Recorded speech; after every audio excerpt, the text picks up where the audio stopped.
Good evening, everyone. The board met in closed session, but there's nothing to report out at this time. And so I call this meeting to order and ask you all to stand for the flag salute. I pledge allegiance to the flag of the United States of America and to the republic for which it stands, one nation, under God, indivisible, with liberty and justice for all.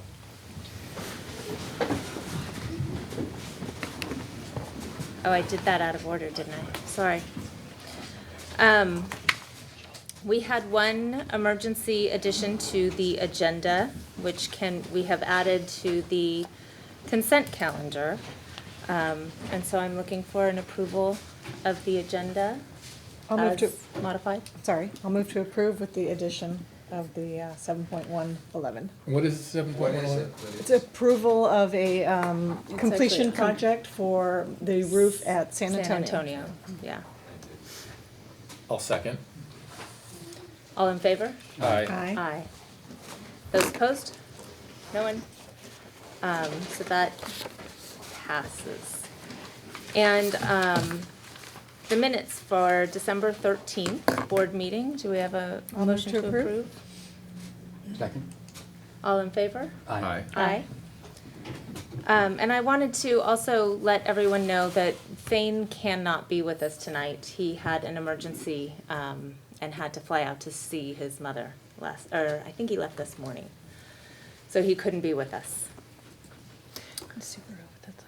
Oh, thank you. And an announcement that there's a Subaru with its lights left on. If anybody drove here in a Subaru, I'm not sure where. Is it in the parking lot or on the street? In the parking lot. In the parking lot? Nobody? All right. That brings us to recognitions. I'm not sure if I'm presenting this. Usually you read it. Do I read it? We can invite up Matilha student Madeline. And who's presenting from Matilha today? Yeah. Mr. Brown. Mr. Brown. And Mr. Brown, thank you. So here's Madeline, and Mr. Brown will read to us why Madeline was selected for the OUSD Values Award. Where you want us to stand? Behind Right the podium here if is you great. can make it, but.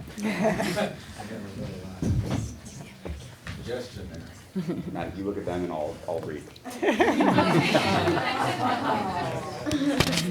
All right. So my name is Carson Brown, and this is my second year teaching at Matilha Middle School, and I teach science. I wrote a little speech for Maddie here because I knew I had all these things to say and I would come up and forget it all. So here is my speech. The award that is presented tonight highlights inclusion. Inclusion is one of our Ojai Unified's 4 core values and something that we strive to instill in our students on a daily basis. For some students, it's a learned behavior, whereas others, like Maddie, it just comes naturally out of the goodness of their heart.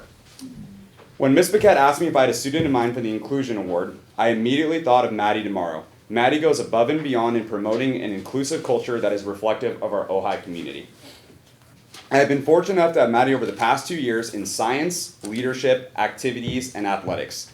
She not only excels in all these areas, she makes sure that others excel as well. I have witnessed her helping others with their classwork on more occasions than I can count, even before her own work is completed. I have also witnessed Maddie including others to be her partner or join a group so they would not have to work alone. Some students act differently in front of adults, as we all know. So when I'm able to see this type of character outside of the classroom, it is truly something special. Whether it is during an activity, at basketball practice, or hanging out after school waiting for volleyball to start, Maddie always makes sure no one is left out.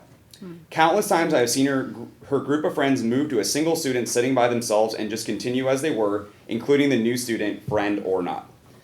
In her hour before volleyball starts, she finds ways to include people. This leads me to a story that can perfectly sum up Maddie's character and an outstanding natural ability to include others. Maddie was waiting for volleyball to start with a few of her friends during the time I was running my cross-country practice. Most of the students were finished running after a 2-mile run, many of which were her friends, but instead of talking to them, she was out on the field with me. As the last few exhausted students made their way around the corner from Libby Park bike path, Maddie was cheering as loudly as their biggest fan in the world would. She was cheering, yelling encouraging words, And in between everything she yelled, she would whisper over to me and say, and make sure that she knew each of their names before continuing to cheer. Looking back at my time in middle school, I can't think of a scenario that would have made me happier and feel more included. Myself running, wanting to give up, and a girl who I don't even know is cheering for me louder than my own mother would have. It was truly a wonderful thing to see the runners go from exhaustion and fatigue to smiling and motivated. Cross country is about as much mental as it is physical. Maddie included herself in that personal struggle to not give up and continue running is something that was really special for me to watch.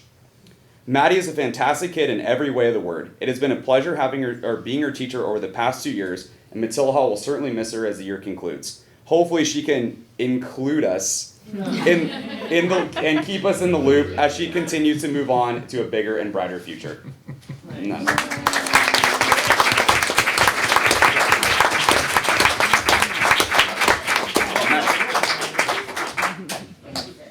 Congratulations. Thank you. Good job, man. All right. Way to go, Maddie! And next, we would invite Miss Dutter up to award our next student, Nova. Oh, and Amy Mendoza. Sorry, I just saw Miss Dutter in the audience. Both of you. Here. You were here. Miss Dutter. Well, thank you for doing this, I would like to say. My name is Amy Mendoza, and I have a 4-5 combination class this year at Miners Oak School, and I've been teaching for 30 years. And I really think this is a wonderful thing to spend some time in these meetings and to highlight what our district has to offer as far as the fine people that we have and what bring us to work and inspire us to go to work every day. So I would like to introduce Nova Mansour.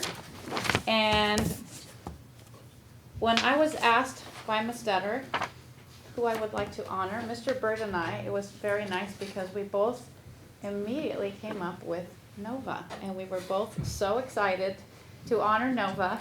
And when we told Ms. Dutter together, we said, oh, Ms. Dutter, we came up with Nova. And she said, oh, I was thinking of her and I thought her name, but I didn't want to push you in any certain direction. So I'm super happy that we were all on the same page. And when she said, what characteristic, I said, well, all. But I did want to say, okay, I will stop and highlight a certain characteristic. And I'm going to focus on inclusive culture as Mr. Coach Carson Brown.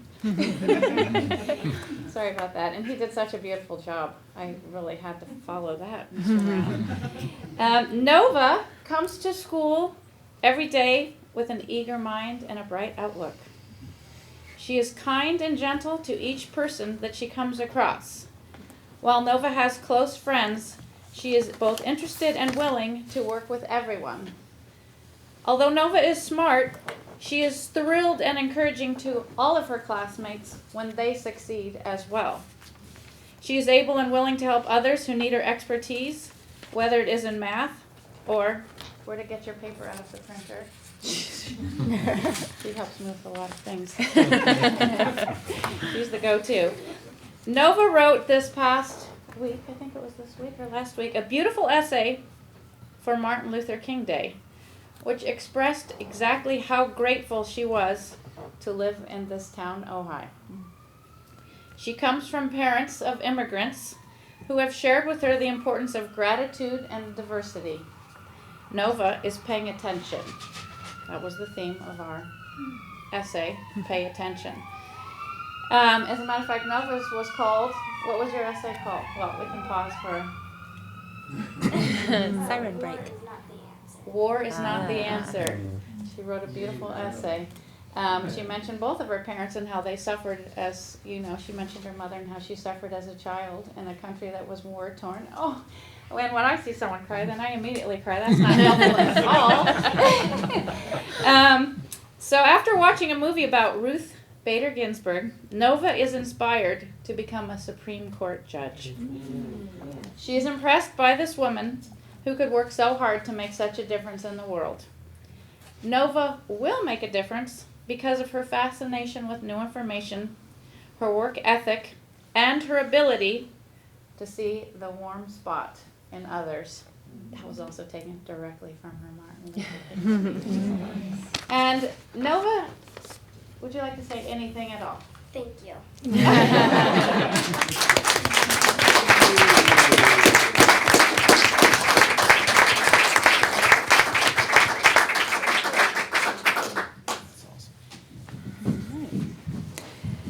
And next, I would like to invite up our Volunteer of the Month Award for Doug Haynes. And I'm going to be presenting, so Doug, you can just stand, I think. All right. Doug Haynes is the COE of Haynes Security Solutions. I met Doug in my work at my prior job, and we didn't, right after Sandy Hook, I think it was, one of the school shootings, somebody that I knew through the Navy sent me to Doug, and I said, well, are you going to send me somebody who just wants to put fences and fingerprinting? And he said, no, you should check him out. So Doug and I met, and he is all about safety through kind of the softer side of schools. So not putting up 10-foot fences, but what can we do so that schools don't look like prisons, but also keep kids safe. So when we came here and we had the threat at Nordhoff, it seemed like a good time to reach out to Doug again and say, what would you recommend? Doug has put in hundreds of hours, free hours for us driving up from Ventura to walk every single site with us for a couple of hours, to write reports on every single site. He's done trainings with our teachers. He's met with Captain Freihoff. He came to our Engage to Impact event with our community, and he has been training Adam, our bond manager, in some of these security things that he knows so that we can continue the work with our own staff. So we are deeply appreciative to Doug. You'll see his report is in the board agenda today with all of the things that he recommended, and we're grateful that he did all of this as a volunteer for our school. Incredibly grateful. Thank you.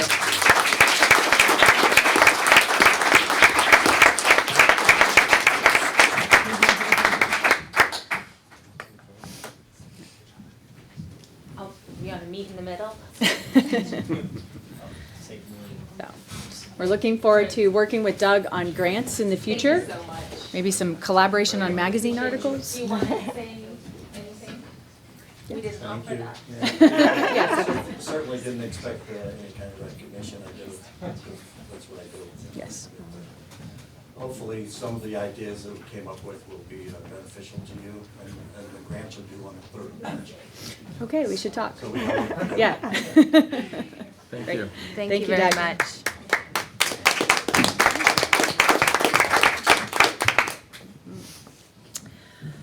That brings us to public comments, and I have 3 public speakers. Jim Bailey, and after that I have Nick Oatway.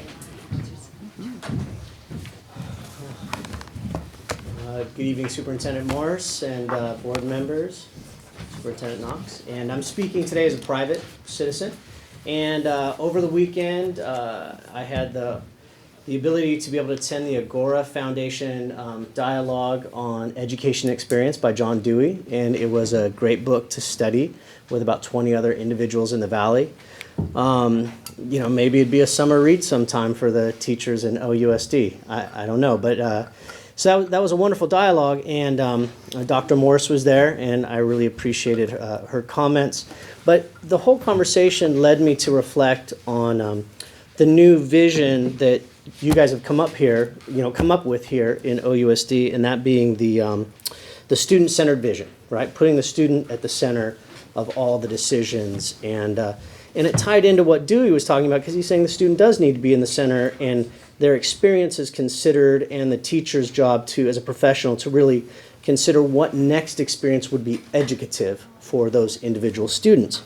And then it reminded me of an organization that I've worked with in the past. I've gone to a training in DC with, and that's Education Reimagined. And they are a profound group. They are their original signatories include both the president of the AFT and the president of the NEA. So they're supported by our local teachers union president, along with many other diverse members of the United States, both educational, professional, business, corporate world.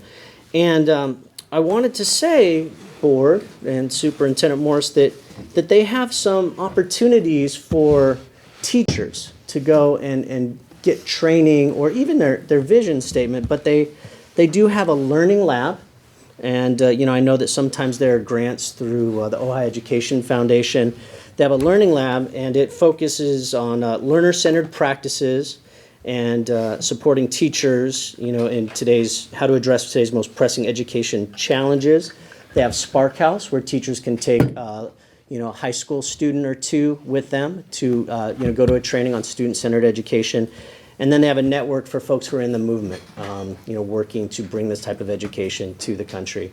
And so I think this ties in perfectly with the direction that OUSD is going, with the direction I believe education is going in America, where we're taking and putting students at the center of those decision-making processes in a different way, in a way that can be,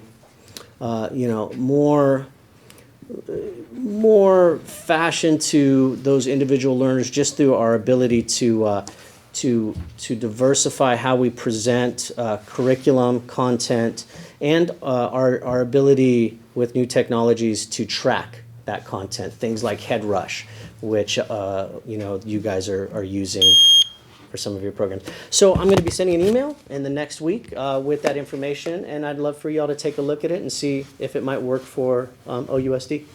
Thank you so much. Thank you. Nick Oatway. And after that, I have Jeffrey Starkweather. Hi, my name's Nick Oatway. I think I've met and been able to talk with a few of you. I'm speaking as a private citizen, although I've left off a lot of comments and results of some of my observations over the years of this particular site where we're sitting in this evening. As an architect, I've fallen victim to a chronic addiction. I'm an improveaholic.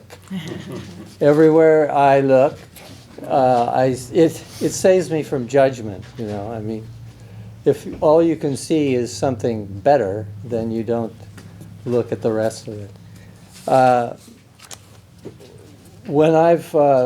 Since my folks moved here many, many decades ago, I've had a chance to drive by this, I don't know how many times, by this particular site.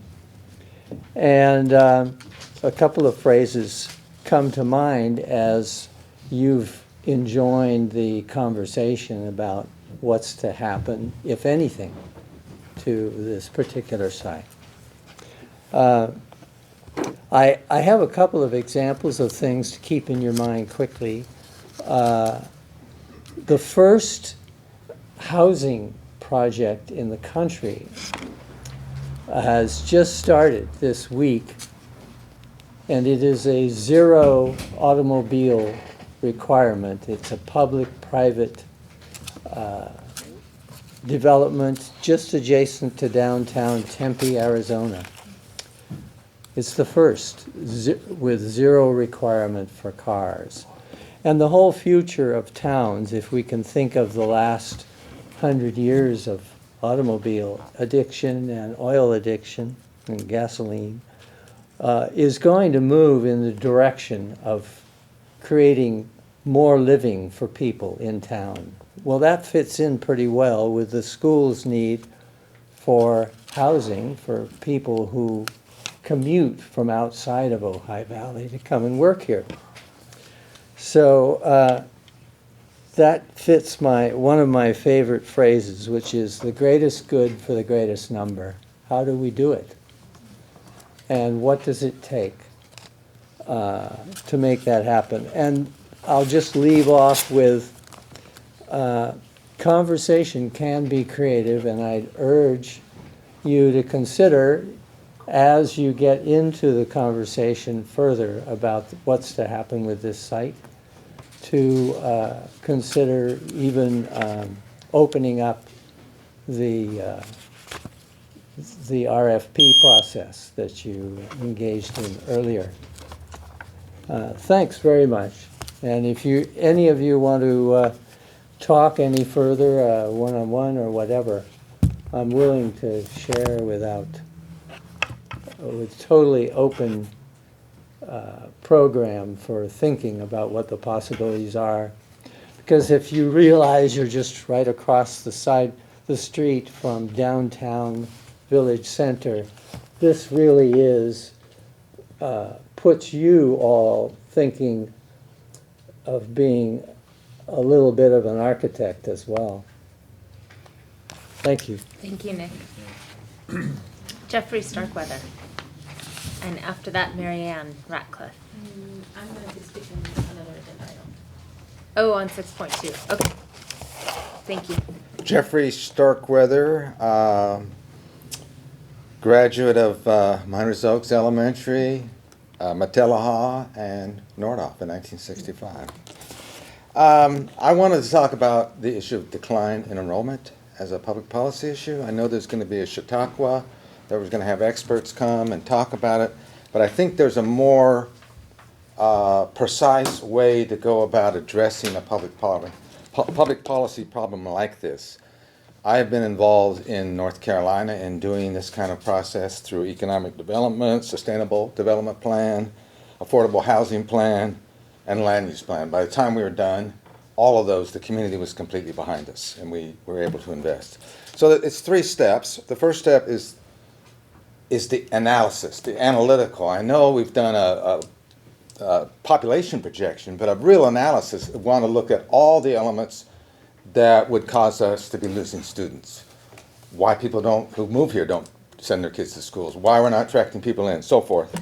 The second thing, which takes it from that to a more public process, what I call a SWOT analysis. I don't know if you know what those are: strengths, weaknesses, opportunities, and threats. Now, the thing that's great about that is that the public can understand it. I have found when you do those and you take them out to the public, you're going to start with an agreeable set of facts.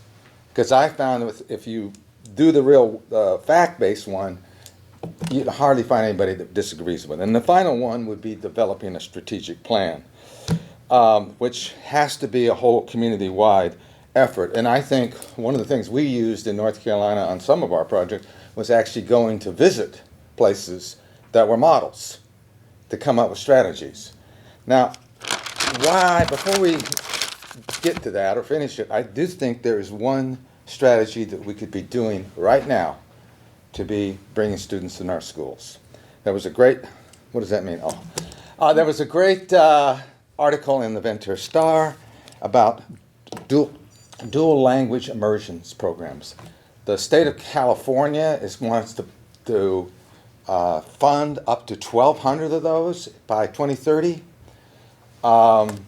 They are programs, and this is the interesting thing about this study showed, and I have some documents I'll give you about the success of these, is that they're starting to have a problem with not enough slots for Hispanic kids, because middle-class parents want into them so much. My granddaughter in North Carolina wants one of these programs.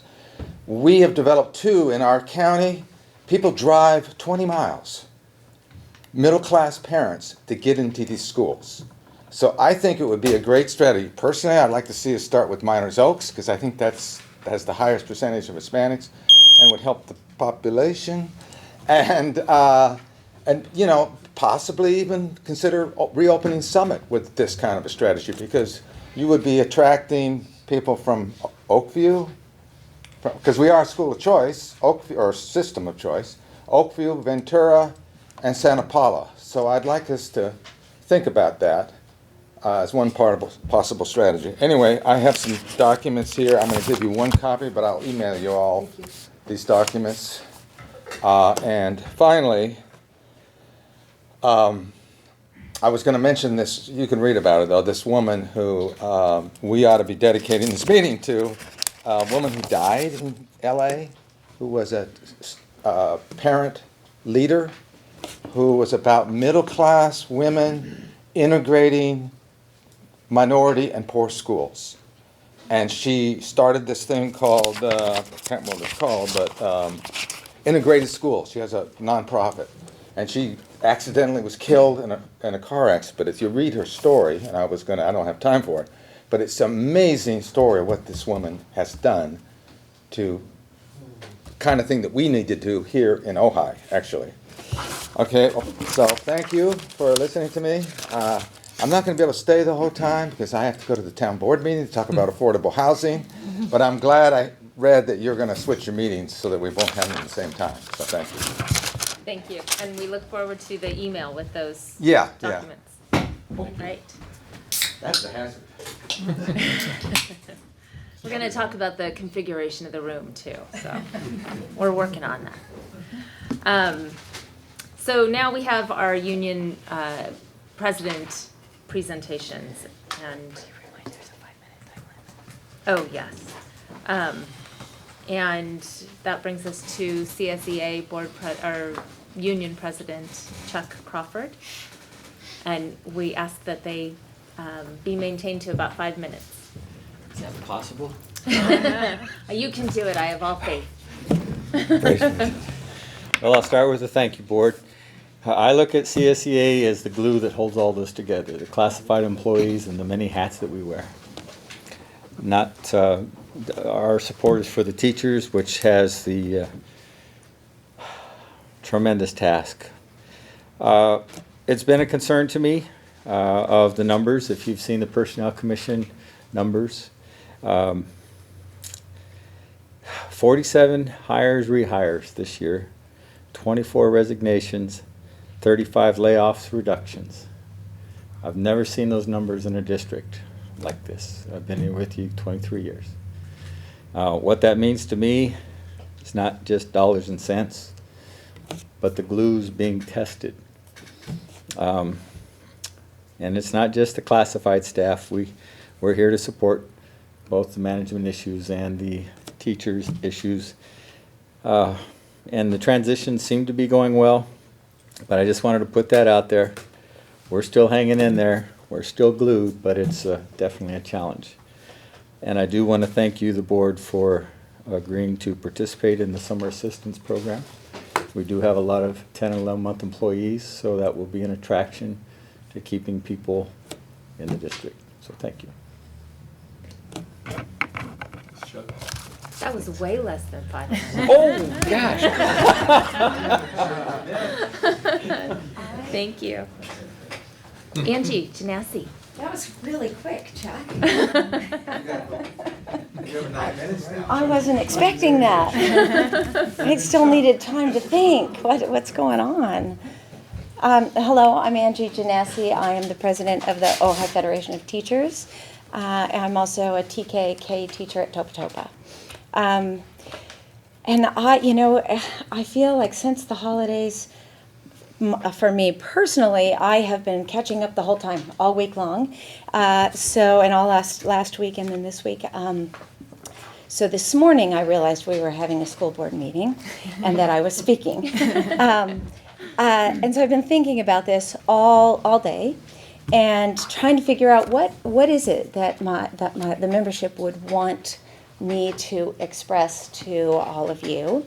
And I think that the thing that came to mind the most as I was going through my day is that concept of change and how we are, change is afoot. That is my phrase, like that is like my motto, it's everywhere, change is afoot. And I know for myself, change is usually, I'm pretty good with it. I complain a lot and whine a lot, but I can do it. But I think with my colleagues, I think that's where they're struggling right now, is that change is afoot. And we are, we're a group of veteran teachers for the most part, and we're not used to change. We're not used to change at all. Like I just walked in here and said, "Where's my agenda?" Like, "Kathy, where's my book?" And she said, "You're not getting one. You're getting this," and there's a little Q code thing there. And it's taken me this whole time to just adjust to not having that book. Do I agree with that? 100%. Is it difficult? Yes. So I guess that's just what I feel most of us are feeling, is that a lot of the changes that are happening in our district we agree with, but they're not easy. and it's not easy to change. So I guess I think what I would ask for the board is, and for our administration, is to keep that in mind as we go through, not just this year, but in the coming years, that every little change is a big change. Every single little thing, it's just a huge change. And I'm so grateful. I just finished writing up the notes for our membership for the last 2 meetings, and now instead of a pile of agendas, I'm going to have a piece of paper on my desk. But I feel like for me it's a big deal, for the membership it's a big deal, and I just wanted to put that out there. It's a big deal to us too. We're going through the same changes. Yeah, oh good. And this is just a physical manifestation, I think, of what I'm talking about. Thank you. Thank you. We have the superintendent's report. All right, I will be quick. We have received an amazing gift at Matilaha, if you haven't seen it, of Steve McCurry's work. If you've not been there or seen that on Facebook, it is stunning. There's a coffee with the artist on Friday if you are available to attend, but it's a really, really great exhibit for our kids. They're very engaged with it. Also at Matilaha, they are participating in the Spirit Series, which is, Cheryl and I were trying to talk about how to describe it to you, but all 6th graders, students, they are working with a professional screenwriter, and they all get a play. The play is Sophocles? Finding Sophocles. Finding Sophocles. So they all get a play. Every class gets a play. And then the kids get to work with the screenwriter to edit and enhance the play. They kind of rewrite it with this professional help, and then they make masks, and they have costumes, and they perform the play next week. Mm-hmm. And it's hard and challenging, but very, very meaningful. We've been visiting and seen some good feedback, and we're looking forward to the performances next week. You will all get an invitation to that. Those are 6th graders? 6th graders. Mm-hmm. Yeah, so it's essentially combining language arts and drama and some of our social emotional learning, history into one project-based learning experience. So we're excited to be able to do that. We are, at the end of next week, we will have completed all of our student surveys. We have all of our elementary out. We are getting our middle school and high school surveys back right now. We have 391 responses from middle school, which I sometimes just go in and look and see what's coming out from the middle school, which is interesting. So continue to get information on that. We are starting an after-school Spanish club at Topa Topa, which we're excited about. I believe it's our first one in the district. Starting this month. We have elementary staff and Cheryl going to the PLC conference at the end of the month. So we took our secondary team before the break, and now our elementary team is going, so we're excited to have that kind of continuum of that PLC work. And then we are starting our TK and K marketing campaign. So our kindergarten teachers are meeting tomorrow with Cheryl. I am going to be producing the marketing video sometime over the weekend, I hope, and we'll start doing that kickoff for our tours that start in early February. So that's what I have for you. Great, thank you. That brings us to our presentations. We have our audits for all 3, the OUSD, for Measure J, and for Valley Oak Charter. Thank you so much for having me. So in the past, I've kind of walked through the audit report and pointed out some areas that I feel are important. Is that the approach you would like me to take today? That would be great, yes. Okay, great. All right. We don't need change on that one. So you are from the firm, right? I'm from Ide Bailey. They come up with a whole new auditing strategy. We do change things periodically. Formerly Vavernick Trindade and Company. You may remember our previous name. We've merged with another firm. So the first item that I'll point out then is our independent auditor's report. And on page 3, our opinion notes that we do believe that the financial statements present the district's financial position fairly. Following that is the management's discussion and analysis beginning on page 5. And that section summarizes some of the financial information into tables. It might be a little easier to read and digest. And management has added some comments and pointed out a few items they feel are important that they would like pointed out, mostly about the audit year, so that was 18-19. Immediately following that is the government-wide financial statements, and those are they're the combination of all of the funds of the district as well as entries made to bring in accrual items such as the pension liability, other long-term liabilities of the district, and the capital assets of the district. Those are items that aren't normally presented in the financial statements that you might be more familiar with, such as the interim report and the unaudited actual package, where you see each separate fund and you can see the results of each fund. After the fund financial statements, there are some reconciling pages that help you step between the fund financial statements and the government-wide statements. And I can answer any questions about those if you have them. And if you have page numbers, that would be helpful to me, so I can go to the page number that you're talking about. And So the fund financial statements begin on page 15.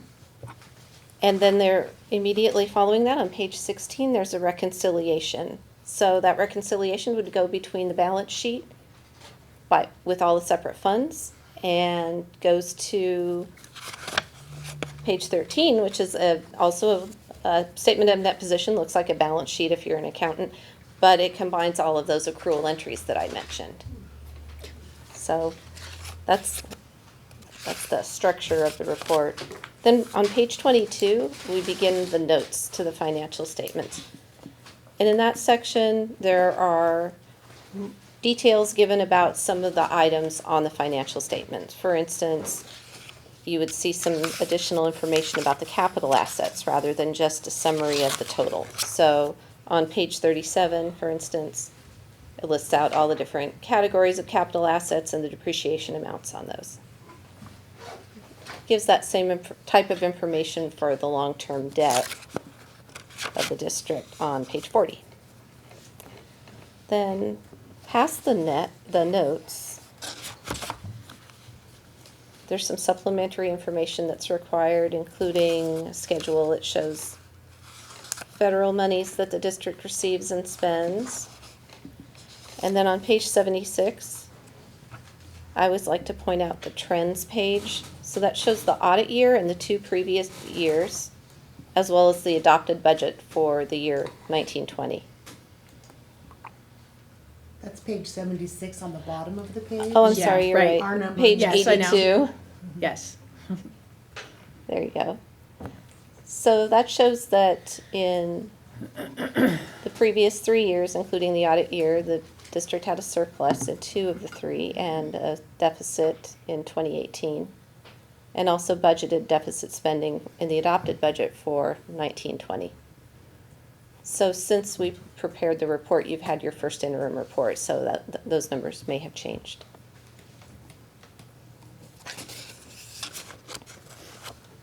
And then in the back on the report page 96, your page 102, we have management letter comments.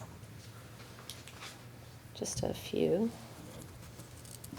Some of those relate to one relates to district office and 2 others to ASBs. We had no findings in the report. These are just management letter comments, areas that we felt were available for improvement, but no true findings in our audit. So that's all I have to say about the audit report. If anyone has any questions, I'd be happy to answer them. I do. I have several. Yes. I didn't know when to stop you.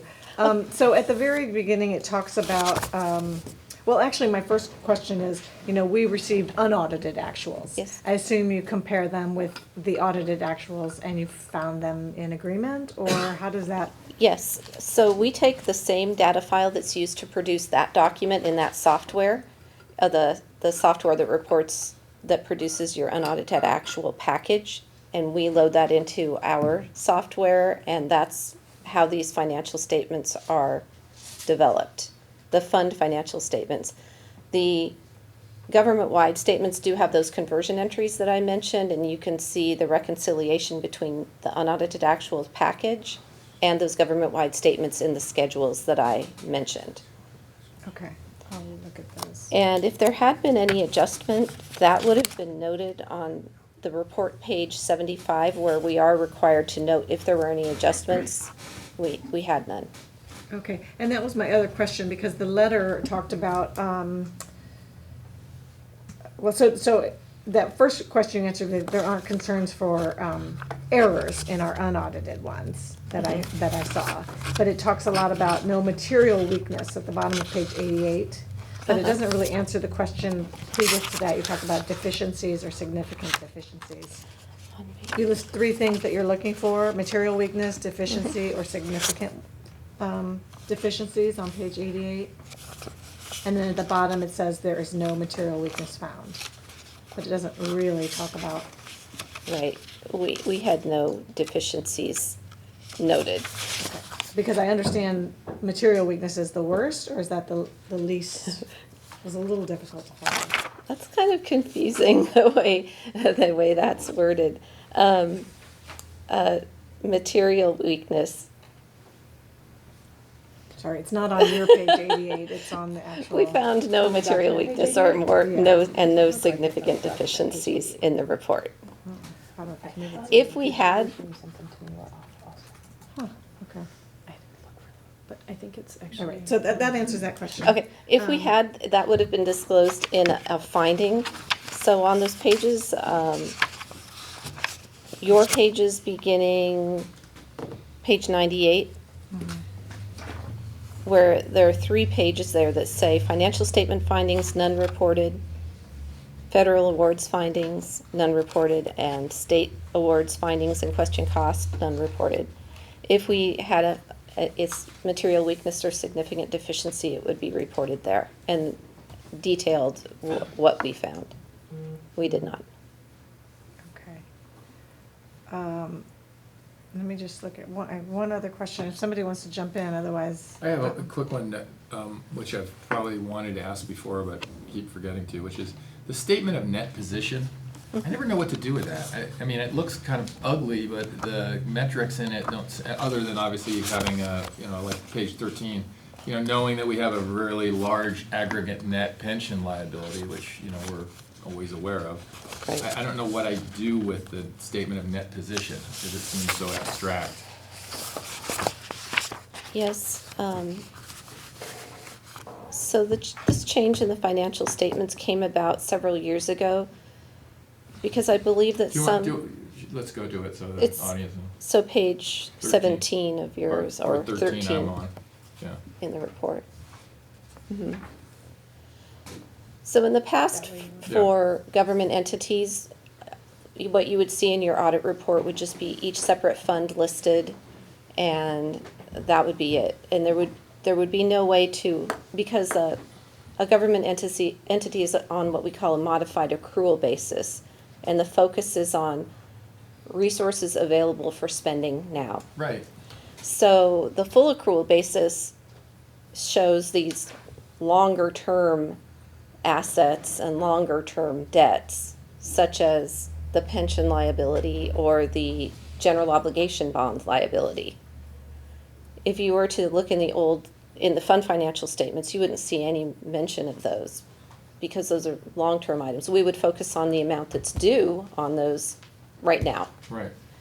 So some years ago, maybe in the mid-90s, they decided, well, people need to really see the full situation for a government entity. So they switched over to this format where you take your fund financial statements that you use on a daily basis, and that's how you run the district using the funds.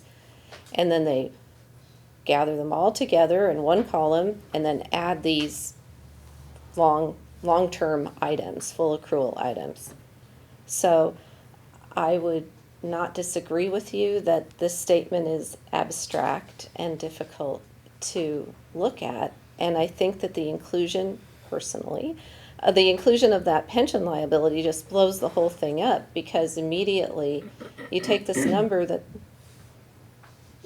you know, may or may not be relevant for this district and put it on there, and then your ending balance net statement, the net position is automatically negative then, a huge negative, which isn't, takes away value from the statement, I believe, personally, because you have no control over that number, and it's just a big negative number.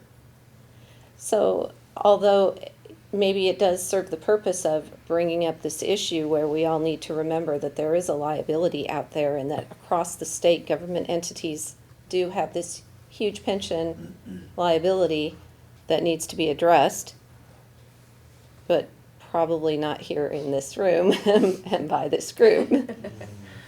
So is that then that's the, as it says, aggregate pension liability, that is not distinguishing between that which the state, the liabilities of the state with respect to the pension and our, you know, because I know that we have some, well, we have some, you know, obligations, I guess, in real time as teachers are, you know, to make contributions, but afterwards we're done, right? So the district's obligation is that portion or percent of the salaries paid that goes to PERS or to STRS. Right. And yes, at this time, that's the district's entire obligation. It's an annual amount based on salaries paid. So if you want more information, there's a lot of information in the report on the pension liability. And it shows like how much, well, I'll just say that the total amount shown there is, if we take a table that shows the total liability for PERS and STRS and look at the district's salaries as total for salaries that are counted towards PERS and STRS, and that's the portion that's shown here. So it's a direct percentage of the total liability that's based on the district's portion of that. Right. So. Yeah, I'm good. Okay. Thank you. So I found mine, and actually there's a little bit on that. The actual page is 63, you know, at the bottom. It's the general fund budgetary comparison schedule for the year ending. So when it says all the way to the right, that column, it says variances, favorable, unfavorable, just means less than we had budgeted, right? So in the case of revenue, So federal sources were unfavorable. It means we received less from them than had been budgeted. Mm-hmm. Do you have any sense, or do we know why that was the case? I think we talked about that in our first. In our unaudited, I'll have to look at my notes. First interim. Okay. I don't have it in front of me. Okay, and then employee benefits, that I assume see the 1,000,007?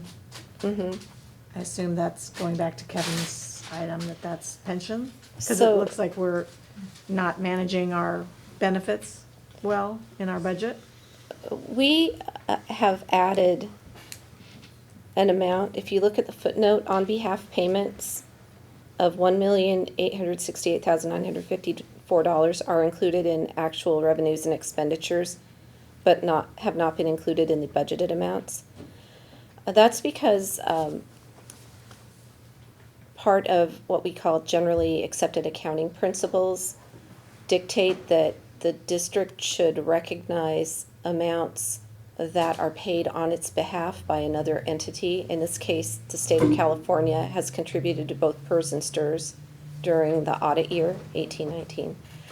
And we believe that in order to properly reflect the district's situation, we should include those. So we make an entry on the audit side, both in revenue and expense in equal amounts. So it doesn't affect the bottom line, but it does increase revenue and increase expense by that amount. So that's why that employee benefit line looks like a big negative, like you overspent or spent more than was budgeted, because we made an entry for $1,868,000. And that's also shows in the state revenue side. So that's why that revenue looks much higher than was budgeted also. And then my last question is that December 13th letter to management. Those three things were basically the focus of, you're saying, if you're gonna focus on something for adjustment in the next year, we recommend you look at these three items. Okay. That's the part on page 97, is that what you're talking about? I didn't write a page number, but it's the December 13 letter to management, or wherever that is. I know it's towards the end, I think, isn't it? Right.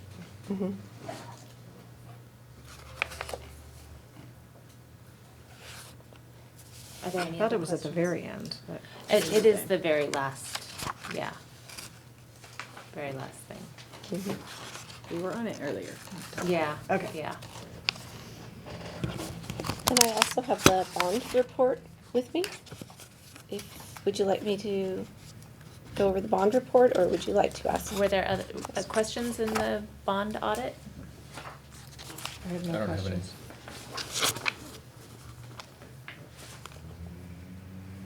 Were there findings that you wanted to point out? No, just the bond, of course, is required because you had the, what we call a Prop 39 bond approved by only 55%, as low as 55% of the voters rather than 2/3 of the voters. So you're required to have this separate audit of the bond funds. Our report includes both the financial statement and the performance audit. So we note in the same report, there are two separate items. And if you're interested in exactly what we tested, in the second part of the report, your page 127, we note that we audited about 30% of the total bond expenditures. And that represented at least one expenditure from every project, and it totaled $1,753,000 out of the total expenditures of about $5.8 million. All right. And we also have our Citizens Oversight Committee that looks at all this. Right, right. More holistically, they look at the actual Every individual. purposes and Yeah. Right. appropriateness. And so are there any questions about this audit, or should we move on to Valley Oak Charter? I'm fine All moving right. on. Okay, Valley Oak Charter then. Were there questions on Valley Oak Charter? Audit. Were there findings you wanted to point out? No, I don't believe we have any findings. No findings. No. It's a pretty simple audit. Those two are very straightforward. Thank you. Yes. Thank you very much. You're welcome. Thank you for having Thank me. you. Thank you. And we don't have to, that's not an action item. Thank you very much. All right. Yeah. Now we will have 6.2 is the program update on the independent school. And we do have one speaker request. Maryann, would you like to speak? Good evening, board. Thank you. Thanks for your work on behalf of the students, including my daughter at Nordoff. I'm delighted to be serving on the OUSD Guiding Coalition. And I appreciate all that you're doing. As you know, many Upper Ojai students and residents, parents have a great interest in reopening the vital and necessary Summit School. It's a key school in helping to address declining enrollment. And of course, as we all know, it served our community for 107 years, and we're feeling the loss of it. I have two questions that you can answer, since this is an agenda item regarding the Ojai Independent School. We have heard that all students who enroll in the Ojai Independent School can participate in the private vendor program at the school currently for free. So I'm very interested in how that works, and the Upper Ojai community is also very interested in how that works. And I also want to add here my admiration for Jim and for Natasha, who's also going to be an OUSD teacher with the independent school, I understand. I think he's doing amazing, innovative work, and you know from my heart how I appreciate what you're doing. So the issue has never been about Jim's amazing vision for education. It's about preserving something that's so key not only to our community, where I've lived for over 20 years, but also to the entire district, which I think has been demonstrated. And I'm concerned also about the district's denying the charter school proposal a school site in the OUSD. I think that's unfortunate. I have one other question, and that is, will there be a request for proposal for Summit School? I understand there was going to be in July. Y'all voted for a waiver that has not been submitted to the state for the RFP, and I'm just, as a result of that, if you could please let us know what are your plans for our neighborhood school. Thank you very much. Thank you, Maryann. Thank you. Do we want to answer those after I the have presentation? part of that in my presentation. Could you turn on the heat? My toes are getting a little frostbite.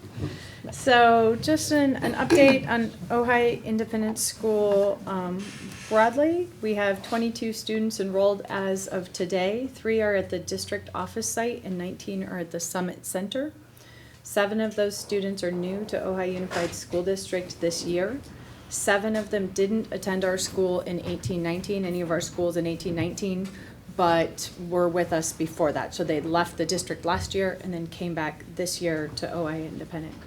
6 of them were in Ojai Unified School District this year, but left mostly Matilaha to change to Ojai Independent School, a couple of them from Nordhoff. One started at Valley Oak Charter this year and has moved to us. 15 of the students are in middle school and 7 of them are in high school. Our primary work this year has been on developing a responsive curriculum. Part of the work of independent study is finding a curriculum that works for students. Some of our students take math on Edgenuity, and we had originally said everyone was going to take math on Edgenuity, and it became apparent that that was not a good model for all students. For some students it is, for some students it is not. So our current math curriculum is intended, the one we use district-wide, is intended more for whole group instruction and not for kind of independent work. So Cheryl has been leading the piloting of other options, which we will bring to you for adoption in the future. Students have an option of project-based learning for other subjects. So mostly it's math that we've been trying to work to find a solution on. Anything else to add? No. Sure. Okay. Can I ask a question Sure. about that? So we haven't adopted anything else. So Right. if they're not using Ingenuity now, what are they using? We're piloting. So Oh, okay. HeadRush is a project-based learning program that you can teach any set of standards. It's got standards built into the system, and so you create a project and you embed those standards in it. And the way students show mastery of those standards is by the product of their project. So Okay. that's one way that we can build and design curriculum to meet the needs and ensure mastery amongst the students. But Edgenuity is still there and available in every subject matter for any student who wants it, and so that's still an option. And in terms of, excuse me, the 7 high school students, is it similar to the programs they're doing to get credits at Chaparral? Yeah. Of those 7, 3 of them are here working directly with Becky on Edgenuity. And we have no seniors. And if students want to be on an A to G path, A to G for UC readiness, then they do need to be using the Ingenuity program for their core subjects. It's kind of custom designed for students based on what they are, what they feel they'll do, and then we check in with them frequently and say, we notice you're not doing this, what do we need to do to help you be successful? So there's a lot of checking in to figure out what's working for kids. And sometimes they don't know what's going to work for them, right? Online sounds great. Online is a lot of work. It is. And tracked extensively. All students in the entire program have access to extension activities, one of which is Rock Tree Sky. Attending Rock Tree Sky is an extension activity for up to 2 days per week. The other 3 days a week, they should be doing their independent study work. Rock Tree Sky is for extension if they're doing science labs, things like that. They can also attend elective classes on campus at Nordhoff High School.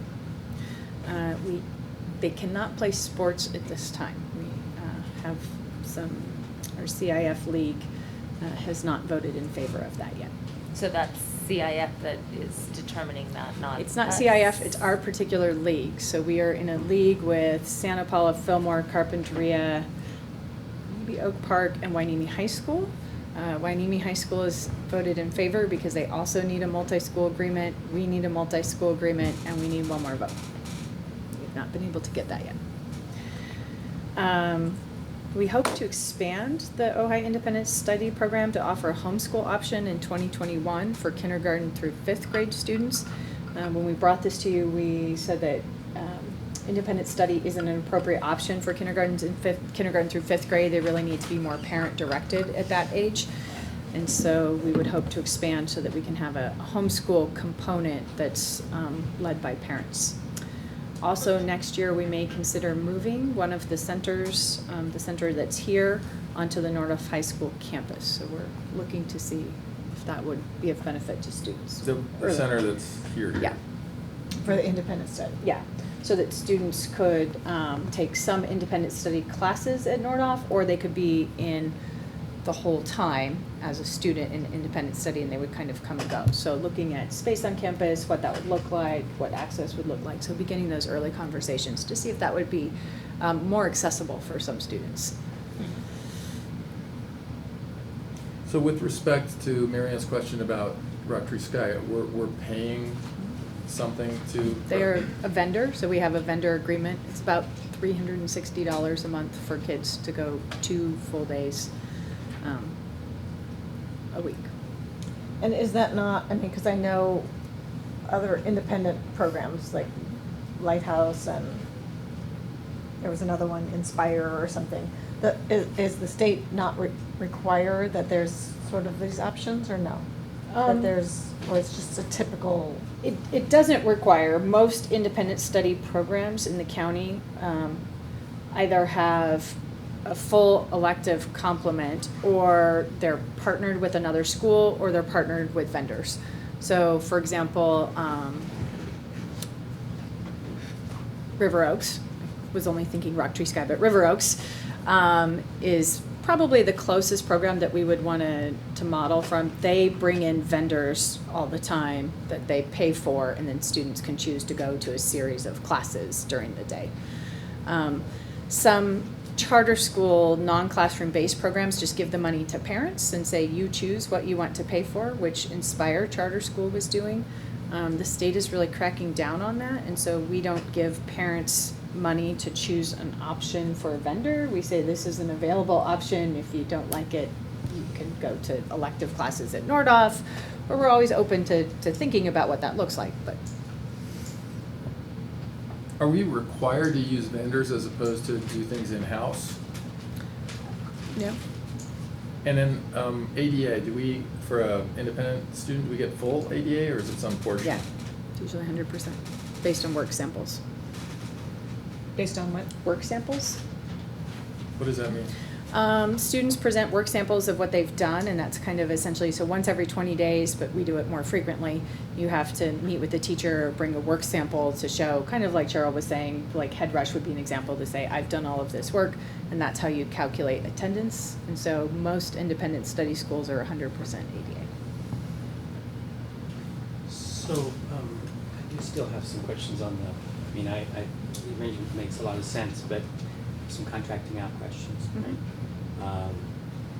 Typically, this is not academic, it's not instructional activity per Right. se. Right. It might be classified. Although right now it's short-term need, we're experimenting, and so is that why we're looking at vendors as Mhm. opposed to internalizing? Yeah. Could Yeah, you but we're. Could you repeat that question, this statement? I couldn't hear it. Yeah, I mean, my background is that, if you're gonna have people doing work consistently, long-term, they should be employees. There are exceptions in the code for sporadic needs, short-term needs, experimental needs, where you're not ready to internalize, you haven't made those decisions yet. Okay. And that's what I was asking about. Thank you. Is there a second, Maryann's second question? We have done nothing with the 7-Eleven committee because we have a school operating at that site at this point. So we have not moved forward with the RFP process. We're started this, we did not know how many students we would have, and then to bring it to the board at the end of the year to say, is this something we want to continue? Is this something we want to expand? Is this something, do we want to not do anything and have, do something with the property? At this point, we're operating the school there.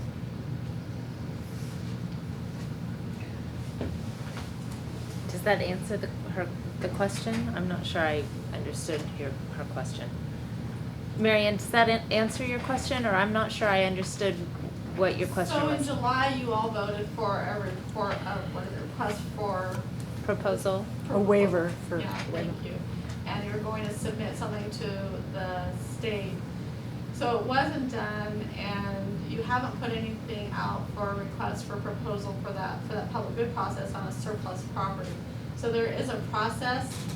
There may be other plans, as Dr. Morris is referring to, but that's why it's really key for the Upper Ojai community to know, because there is a plan for a Summit Charter School, which I think is a good option, but then there's also the concern for having our school as a public school at that site. So there would be an opportunity in a public bid process to address that in that way, but there is no RFP process going forward because there hasn't been a waiver that's been submitted to the state, even though you voted for it. And I understand there might have been some contingencies in your proposal as a possible request for proposal. So I just want to know the status of that so that Upper Ojai can discuss it. So my understanding, and you can correct me or you can correct me, is that the reason we have not moved forward is now we actually have a school there, so it's not surplus property. We're using it as. Well, have you voted not to surplus it again? That's an issue, because once you vote to surplus, then you would have to vote to unsurplus. So that's another issue, that question that we have. Yeah, we haven't voted to do that yet, and it's not on this agenda. We have not. Well, that's certainly a good point. We should figure that out. Well, so I have a question, a procedural question. Right? We're piloting an academic program, right? And we're experimenting with it, seeing how well it works, developing it, et cetera, et cetera. Can you talk louder? Oh, sorry. I'm here to see. We're piloting a program there, looking to see what works. If it didn't work, obviously, we might have to actually surplus it. So having voted to surplus it, are we required to do that right now? No. So we still have the flexibility to experiment with a program to see if it works.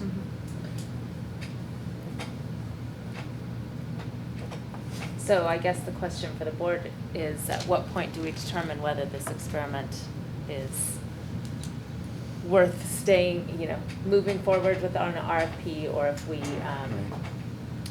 are deciding to use the property at what would that timeline look like? Well, we also have a license agreement. Right. For this year, so. Which is what the waiver was for originally. Right. And that license agreement is for this school year. Okay. End of the year, and it would be like a time for us to take a look, Yeah. or close to. May. It expires in July. Right. So at the end of the school year would be an appropriate time to see how this independent school is progressing, and it changes rapidly, as Dr. Morris said to us, or said to me earlier, that every time she checks on it, the status has changed, that more students have enrolled. So it is continuing to evolve, and therefore we would have projections in April or May on what next year's enrollment would look like. Right, which is part of bringing a homeschool option, so we could see what the enrollment would potentially look like and open enrollment for that. So we would have a good sense of what that might look like. And that proposal will be brought to us next month for the homeschooling portion. Okay. Does that adequately answer your questions? Thank you so much. And were there other? No, that was my update. Were there any other questions? Other questions? No, sounds good. Sounds like it's doing well. All right. We move then to 6.3, which is our report on campus safety. Which I'm Doug has nicely Very stayed. I didn't, you didn't have to stay, but I appreciate it. So now it's like a test to see how well I've listened to Doug's presentations and if I can, if I figured, to see if I can repeat it. And with respect to Doug, I have edited his presentation, which is quite lengthy, but he spent a couple of hours with our principals going over in detail.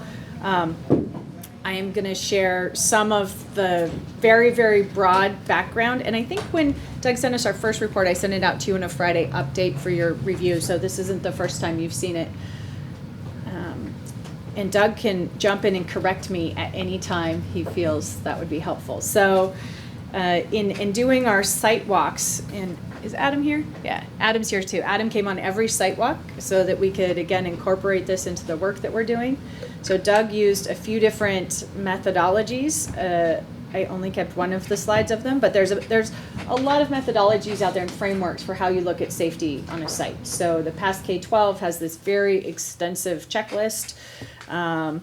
He looked at basic security concepts. There's something else called CPED,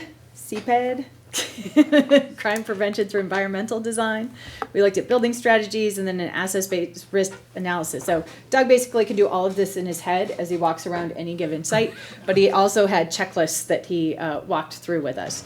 So basically, what we were looking at was this design basis threat, which was looking at these kind of 5 things: unauthorized entry into a site, theft, damage, pilferage, hostile vehicle use, which is something we haven't really talked about a lot. And even if it's not hostile, we talked about the potential for having new drivers in locations who may not be great drivers, and also distracted drivers. And so protecting against that, even if the intention isn't hostile, but looking at vehicles on our sites, a hostile shooter, and then kidnapping.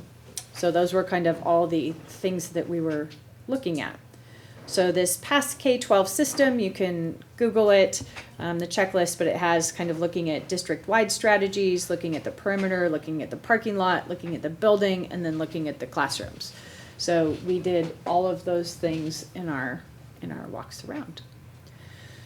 So what Doug identified for us are a few district-wide strategies. One is the use of electronic technologies. And one of the things that I really appreciate is having technology just to have technology isn't useful. So having cameras, we talked extensively about having cameras on sites that aren't monitored, that aren't looked at, that aren't connected to anything is not really beneficial. It may make you feel better, but if we don't actually use those cameras in a meaningful way, then we've essentially wasted our money. So when we're looking at electronic technologies, I mean, you could spend millions of dollars every year putting something in, and then it would be outdated in 2 years. So we want to be really thoughtful about what we're selecting to invest in the future. So access and circulation control, perimeter access and egress. So this is something we talk a lot about with fences. Most of our elementary schools have fences. We have a few things that we need to fix in the fence areas with regards to the gates, which I'll talk about in a moment. Our middle school and high school don't. So we talked a little bit about, are there ways we could have buried sensor wires so that we would know if someone came onto campus, but kids could still easily escape from the campus without having to go over or through a fence. And then detection and surveillance. So if we have, for example, underground sensor wire, somebody walks over it, we have a camera, the person in the office immediately gets an alert that somebody's there, they can see on the camera and through an intercom maybe even say, talk to them, right? So that we have an instant alert, because our property, like at Nordhoff, all those houses that are at the back, right, anybody can just walk onto the campus and we can't see it, right? But also to fence that back field would be problematic, because then our kids would be, as Captain Fryaft has said many times, we don't want to trap kids inside. So also, and this is the part I was really interested in, the use of non-electronic technologies, so using landscaping to both hide things, to protect our spaces, thorny bushes, places so that people can't climb into windows, that kind of thing. Really looking at where our drop-offs are, which we've been starting to do. We know we have some traffic issues in our drop-off lanes anyway, so how do we protect kids from cars, protect people from cars, not back traffic up into the highway and, do all of those things kind of simultaneously. So looking at that. And then this is something that we're really excited about, is having a safe haven, essentially a safe classroom, or 2 or 3, depending on the size of the school, that we eventually might have some ballistic protection on, so that if something happens and kids are before school, at lunch, snack, or recess, or lunch, they can run to a classroom and be safe in a classroom. We can essentially lock down those classrooms. So that way we're not having to do that work at every single classroom on campus, but we have 3 or 4 places strategically around campus that also have emergency supplies, medical supplies. If we have a diabetic on campus, having maybe some supplies there, so that kids know where to go. So having safe rooms, essentially. And then we working on our training and procedures. How am I doing, Doug? All right. So our main concerns across the campus or across the district were our drop-off areas. And the good news is we're already starting to work on that, as Adam and Alan are doing some work on the bonds around paving and landscaping and things like that. We're taking this into account, so we have a couple of cool things we're already doing. Access and circulation control, so basically on and off of campus, and really having good procedures, so people check into the office, people don't just walk onto campus regardless of if we know you, but we have, walking through the office. We talked a little bit about that here at Chaparral. It's not even clear where the office is. It's hard to come here and know where to go and to get there. So looking at the campus generally, admin and classroom designs. Some of our buildings you can't see out of. The office managers can't see who's coming on campus. So we fixed that at Miners Oaks with that new walkway. We have a problem at Topa. You can't see, so the gate is to the left of the office, if you're looking at the front, and the office can't see when people walk into the gate. So we have to come up with a creative solution so that people are routed through the office, and we can see who's going on campus. And then again, looking at the kind of safe havens.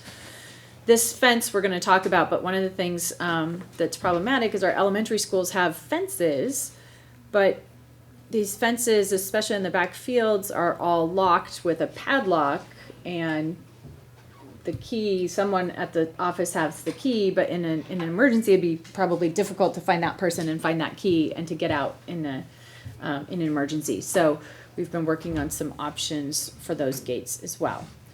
So Doug helpfully divided this into phases, phase 1, 2, 3. Phase 1 are things we would kind of prioritize. So one of the framework slides that I took out was about basically the cost versus the effect of items. So he put in phase 1 the things that would be kind of the most effective for us.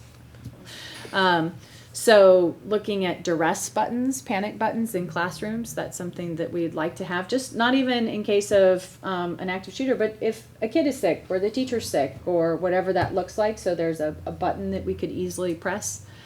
The intrusion detection around the perimeter of the schools, looking at landscaping and art around our drop-offs and our perimeter. So we're really clearly saying this is our property. One of the things we talked about at San Antonio, for example, is it's lovely that the site is open on the weekends for the community, but there's no barrier between that open space and the playground and the classroom. So we open it on the weekends for the community to come in, but you can just walk right up to a classroom. And one of our classrooms had a broken window recently. Not because of that, but so really looking at managing the perimeter. So if we have people on campus, the community on campus using a site, they know this is where I'm supposed to go and this is where I'm not supposed to go. Working on our plans and policy writing, and then again working on the safe rooms. Phase 2 would be looking at our drop-off zones, again access and circulation control, so like badging systems to get in and out of buildings and rooms and things like that, upgrading our electronics. And then phase 3. So later in this report, which I'm not going to go through, every single site has a list of potential things we would do, wildly projected costs, and they're kind of identified by phase 1, 2, 3, so we would know what to start with. And in progress, we're working on panic bars on our gates. So the panic bar, so that, I don't really like the name of that, but so you can push on the gate from the inside to get out, but it's locked from the other side. Called request to exit. Okay, request to exit bars on all of our gates.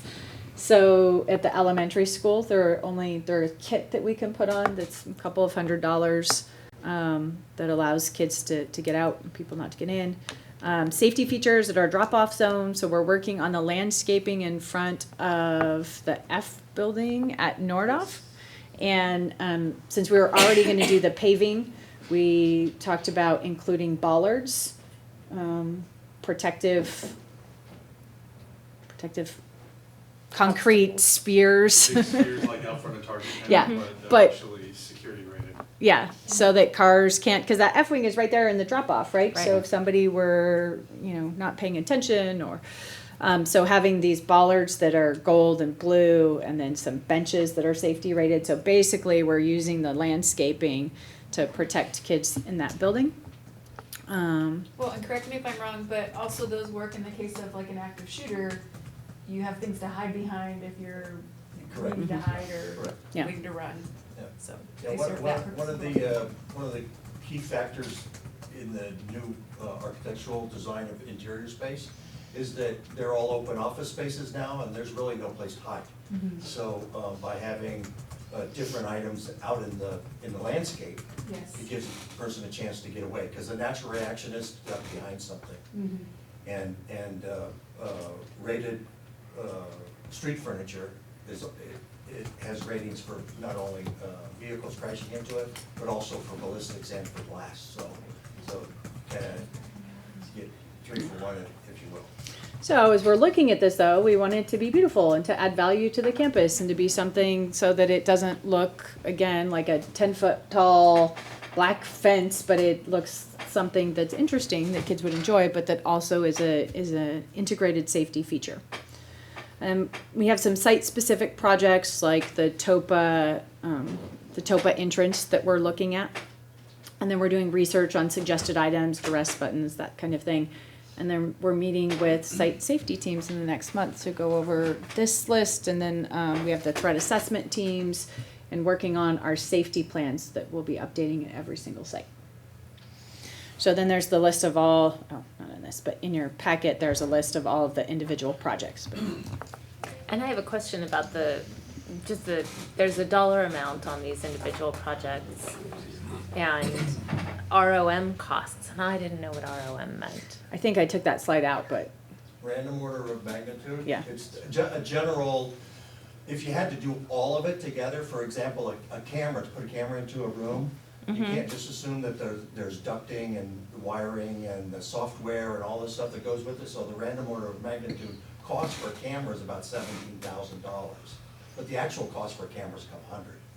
But you can't make the assumption when you're doing an analysis that all of that supported material will be there, all that infrastructure will be there. And so these numbers are thousands. Those are, Yeah. the numbers are in thousands and they're exaggerated. Okay. The last thing you want to do is ask for money and be under. Right. So then you can't finish the project, so, yeah. Okay, that makes sense. Thank you. You're welcome. So I have a couple questions. I think this is all fabulous, right? I mean, we need to make them safe, and you want to do that before something happens, right? But and I've been a little scattered recently, so maybe I missed it. But I'm trying to understand how this rose to a priority, and where we would be thinking of funding this.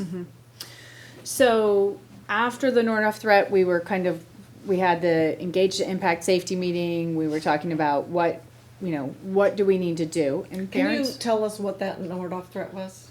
threat. Everyone was texting that somebody's gonna come on campus and shoot, is that? Right. Yeah. Yeah. Okay. And it turned out to be a false. Yeah, unsubstantiated. Okay. So that kind of kicked off this focus on safety. So one of the things that we did was we started looking, saying, and parents are coming to us saying, you got to put in fences and you need to put in cameras. And we were like, well, we want to be really thoughtful about what we do, right? And I am not a physical security engineer, but Doug is.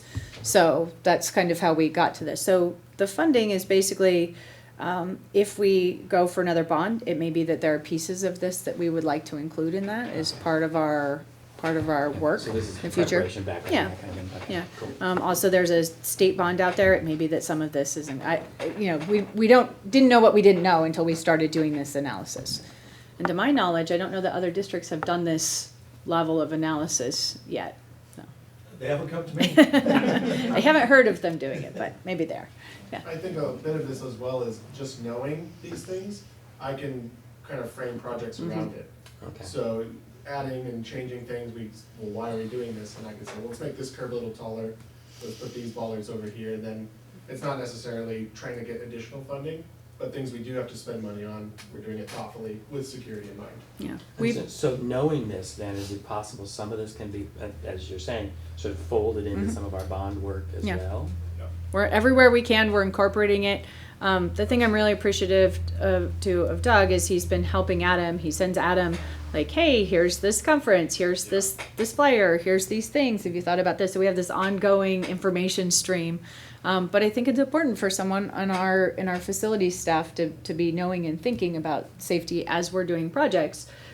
I mean, we would have done the F-wing and probably just paved the front and not thought about putting bollards in, but we can do that now as part of that project and add that safety feature.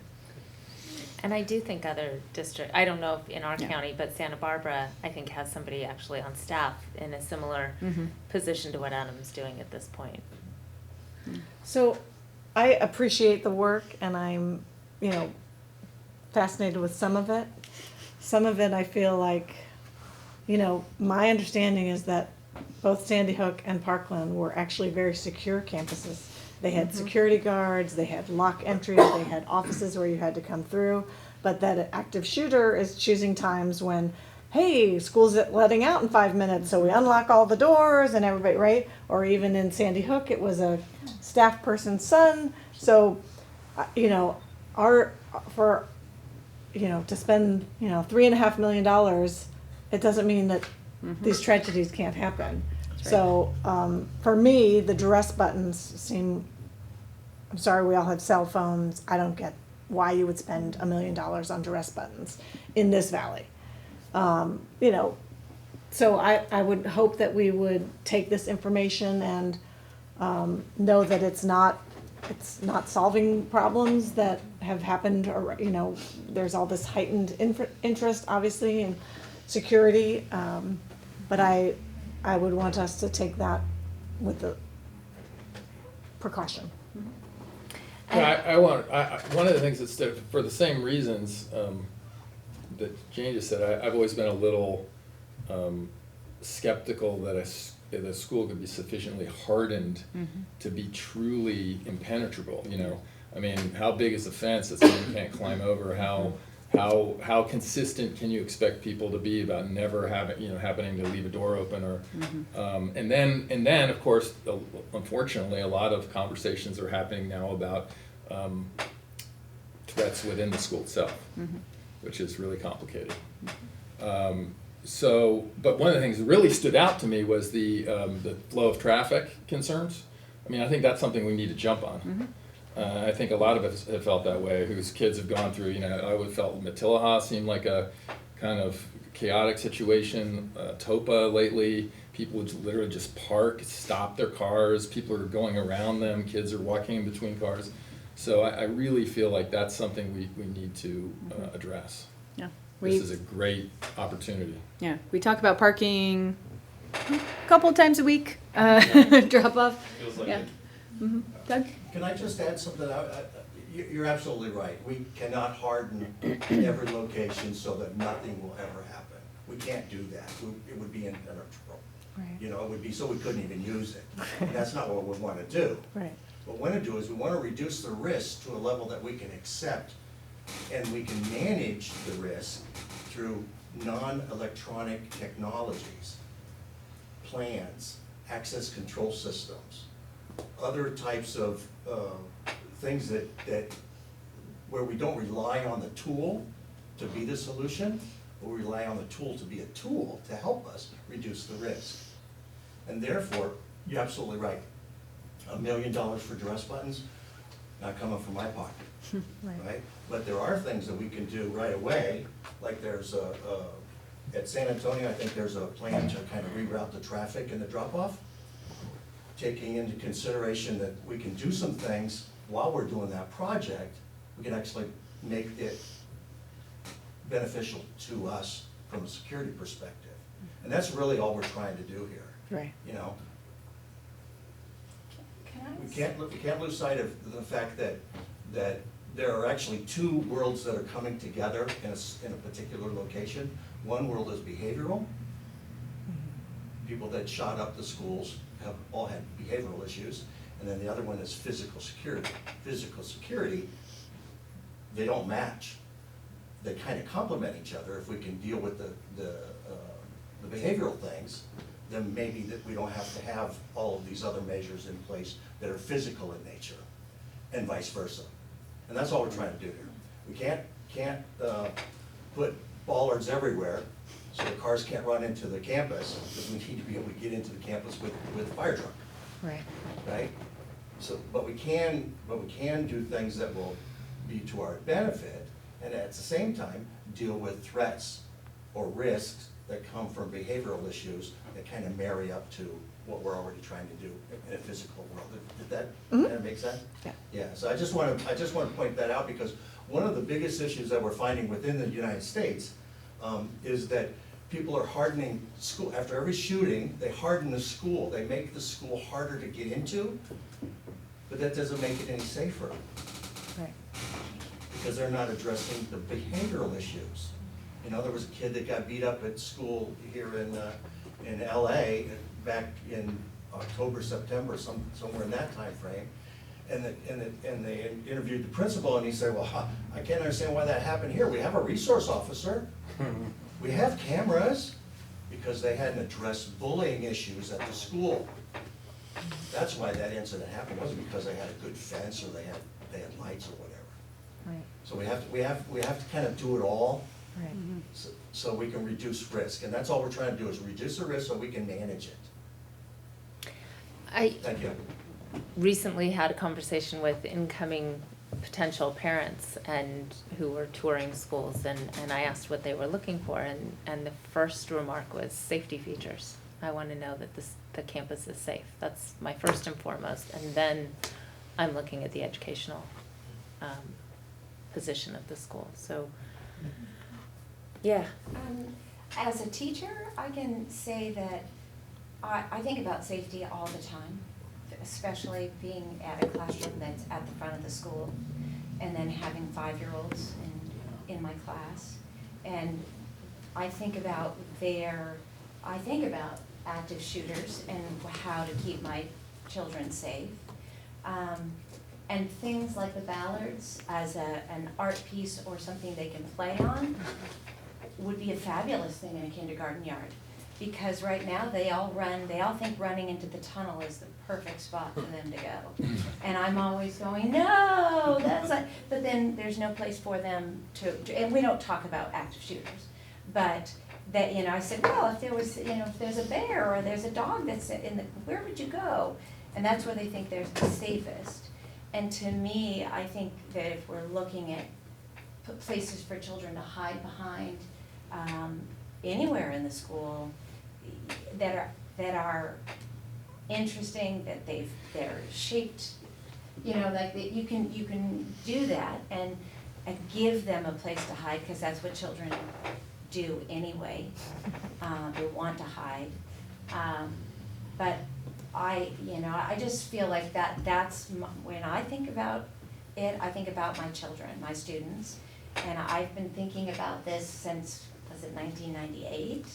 When they had the shooting in Scotland, and I think about wherever we are.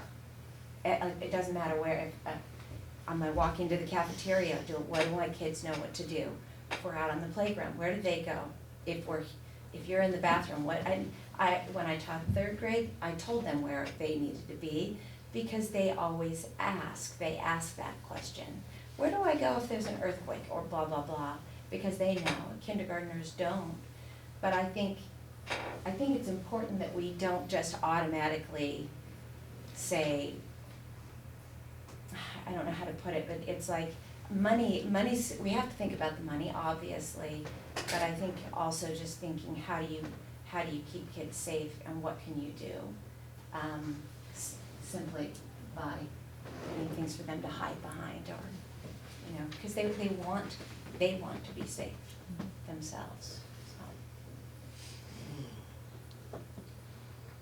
So this is a list of projects. We, may do some, we may do none. Well, we're already doing some, but just for us to start thinking about, considering, knowing broadly what would be recommended by an expert as we move forward.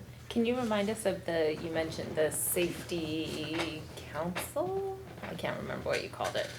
You have safety. Oh, the threat assessment teams at That's each the site? ones? Yep. Mm-hmm. Can you remind us what that is and Mm-hmm. it's made up of?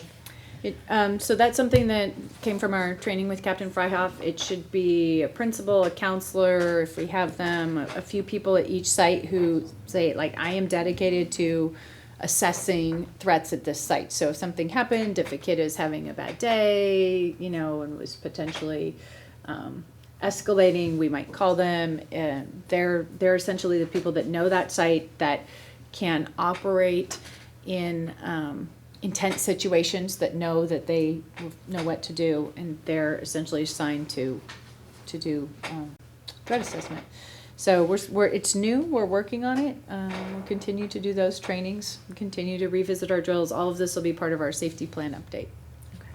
What about the dropping off at the schools? Is there anything immediately in place for that? Yeah, I was just talking to Matilaha. We may have. I'm not ready to announce it, but we're working on if there are plans. Maybe we'd pilot a Matilaha plan for having additional people available at drop off and pick up. Additional adults available.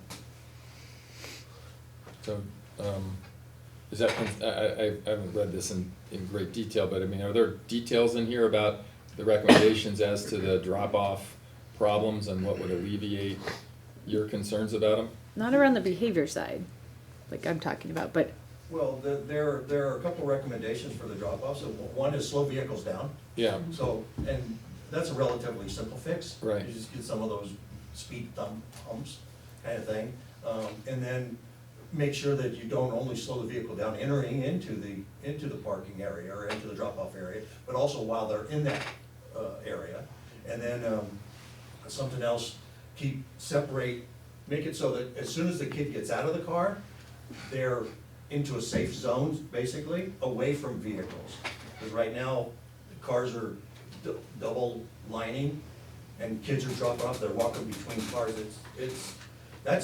Honestly, that's my biggest concern, is not necessarily you're gonna have a bad guy run over a kid, but you're gonna have somebody that's not paying attention run over a kid. So, I mean. And it seems to me at Matilaha, they use that big field in the morning, right, where they get dropped off, and there's Right. nothing keeping cars from that area Right. In at fact, all. the recommendation there was, you have some logs, you have some Right. big old logs, just move those logs so that they separate the parking area or the drop-off area from where those kids congregate. Or an alternative would be, don't have the kids congregate right next to the admin building there, have them congregate over by the sports field. Mm. Two simple solutions don't cost any money. Right. It seems like TOPA needs something. That's too. Yes, a double it lane. does. Yeah. That is on our list. Because what's happening at TOPA is you're getting these people who literally just stop and sometimes seemingly almost park. Mhm. And then so people are forced to go around them. Yeah, so part of that, we were actually a traffic study, gentleman, a company in Ojai, him and I went out to Maryann last week for that exact reason. And some of it is operational, some of it we do need more people out there, we do need some more staff out there. When you drop your kid off, they should get out of the Yeah. car and go, Kids not like here. no Be ready. long Kids not here, goodbyes gotta in the go. car. So some of it's operational, and some of it though is just a spatial issue. So we are, this year, Cindy and David and us, like, we separated Atopa, the bus, and the parent parking is different. San Antonio is the same. We're gonna try it at Matilaha as well. A place to grow. Yeah, exactly. So keeping the buses and the cars separate goes a long ways, but some of it is just operational. You know, we got it, at Matillahoff, for instance, all the parents pull into the bus, what is right now the bus drop-off lane, and there's 2 big, huge no left turn signs.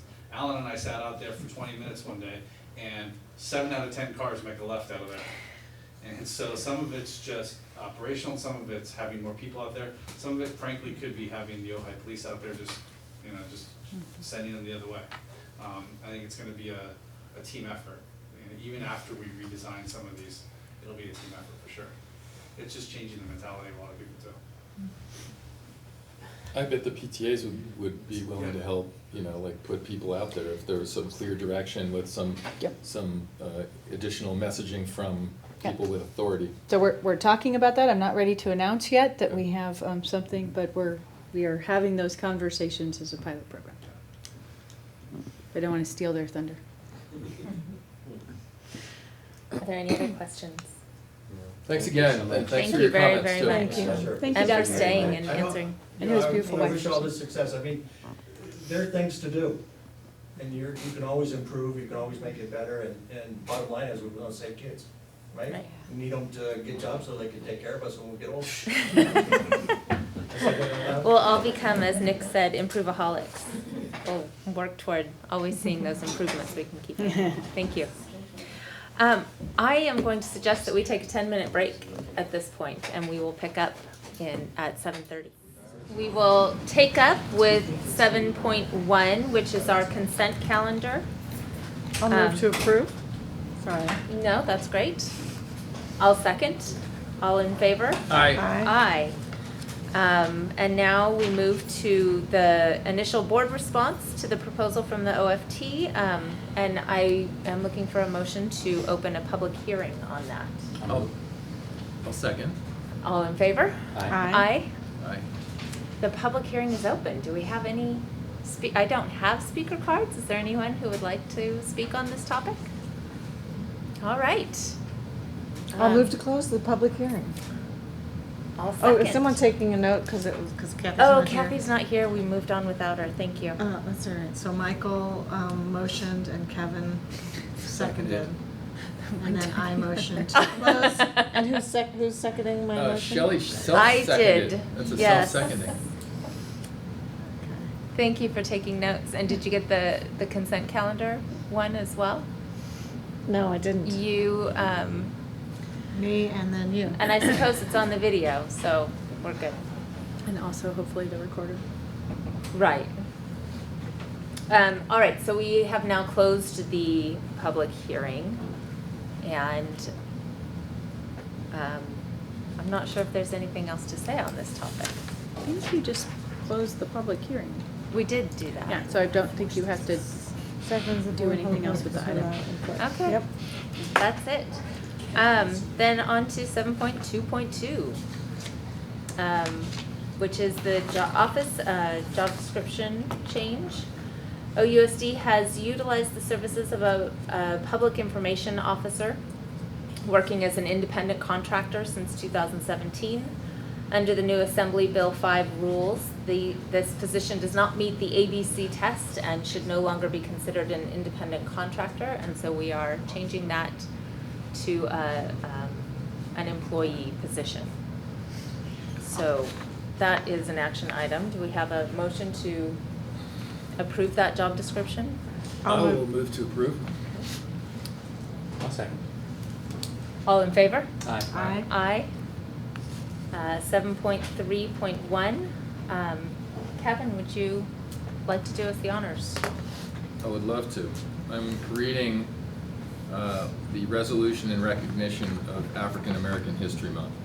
Whereas African American history reflects a determined spirit of perseverance and cultural pride in its struggle to equally share in the opportunities of a nation founded upon the principles of freedom and liberty for all people, and whereas African American citizens have participated in every American effort to secure, protect, and advance the cause of freedom and civil rights, as reflected by the bravery of the soldiers of the 54th Massachusetts Infantry Regiment, those who sat at whites-only lunch counters and walked rather than used segregated buses, and whereas these stories act as an inspiration to all citizens, they tell of the triumph of the human spirit, They are stories of everyday people rising above their circumstances and the prejudices of others to build lives of dignity. And whereas all students need an opportunity to understand the common humanity underlying all people, to develop pride in their own identity and heritage, and to respect and accept the identity and heritage of others, and now therefore be it resolved that the Ojai Unified School District hereby recognizes the month of February as African American History Month and encourages all schools to support this occasion by participating in appropriate instructional activities. We have a motion. I'll move to approve. I'll second. All in favor? Aye. Aye. And now we have the resolution in support of the 2020 Census Partnership, recognizing the importance of the 2020 U.S. Census and supports helping to ensure a complete, fair, and accurate count of all Californians. As we know, this census affects school districts throughout California, and having a complete, fair, and accurate count will greatly help to ensure that we have fair funding. I'll move to approve the resolution. I'll second. All in favor? Aye. I'm not sure if you wanted to speak. Would you like Did you to want to say say Well, anything? Sure. I just wanted to, I'm Ken Maryansky. I'm the U.S. Census Bureau Partnership Specialist assigned to the Ojai Valley. So I just wanted to thank the board for putting the census on your agenda. We're working closely with the Ventura County Complete Count Committee to do community outreach on the census, which will be in March.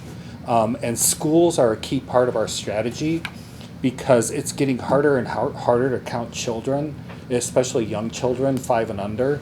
We think 10 years ago that we missed more than 1 million kids in America.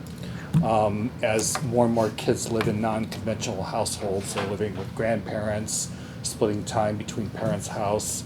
So we've developed activities for the classroom.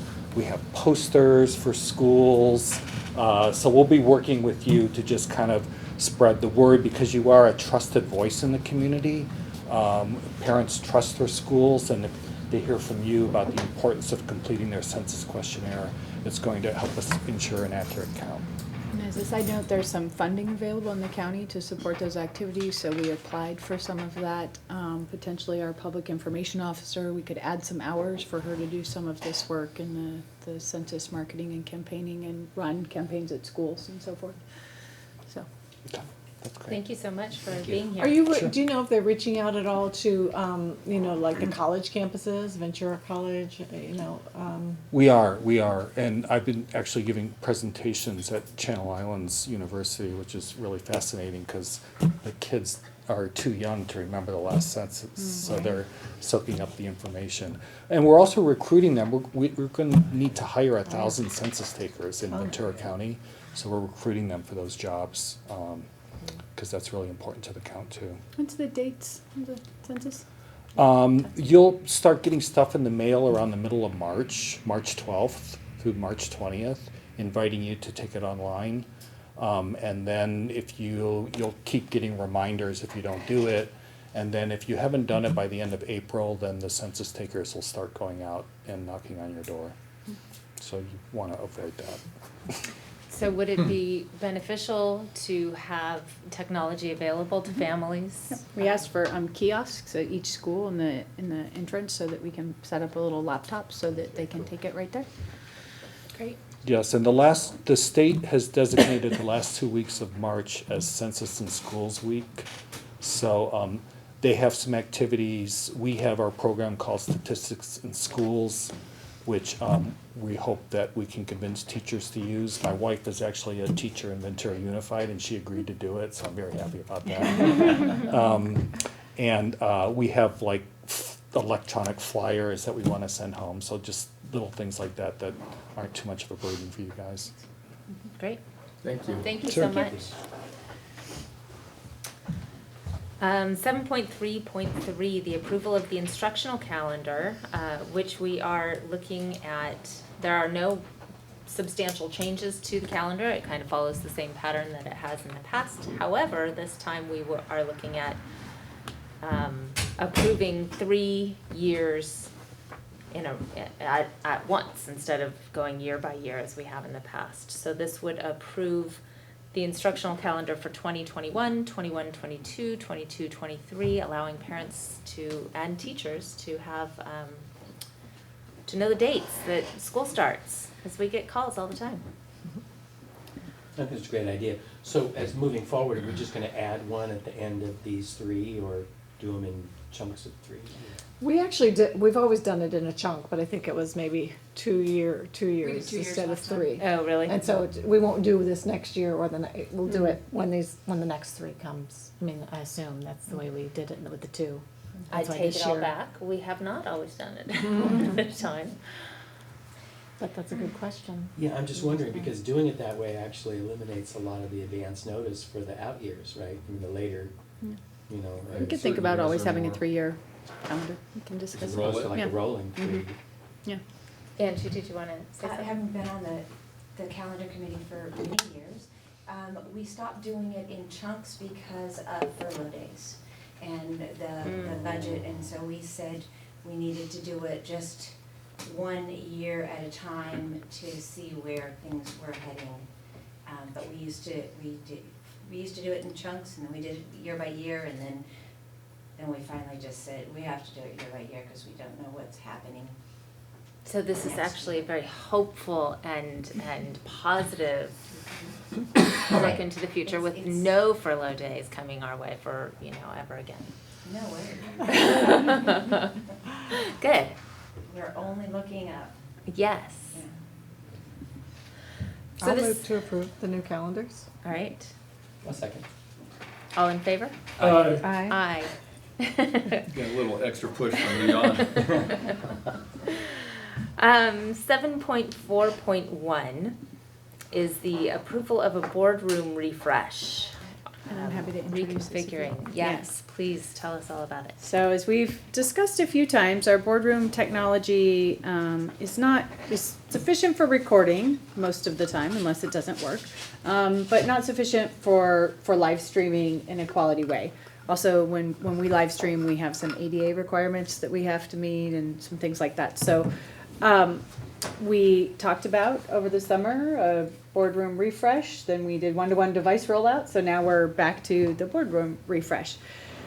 David here from technology and facilities and maintenance is here to show us some of the possible configurations and then the price tag for some of the equipment so that we would be able to live stream ourselves. The other thing that's important is if we're to live stream, we have to have basically a tech here, so it requires us to do some flex scheduling with one of our employees so that they're here the entire time and they're live streaming and switching from presentation and checking the audio. And the other thing that's part of this plan is an audio amplification, right, David? So you would be able to hear, or is it not?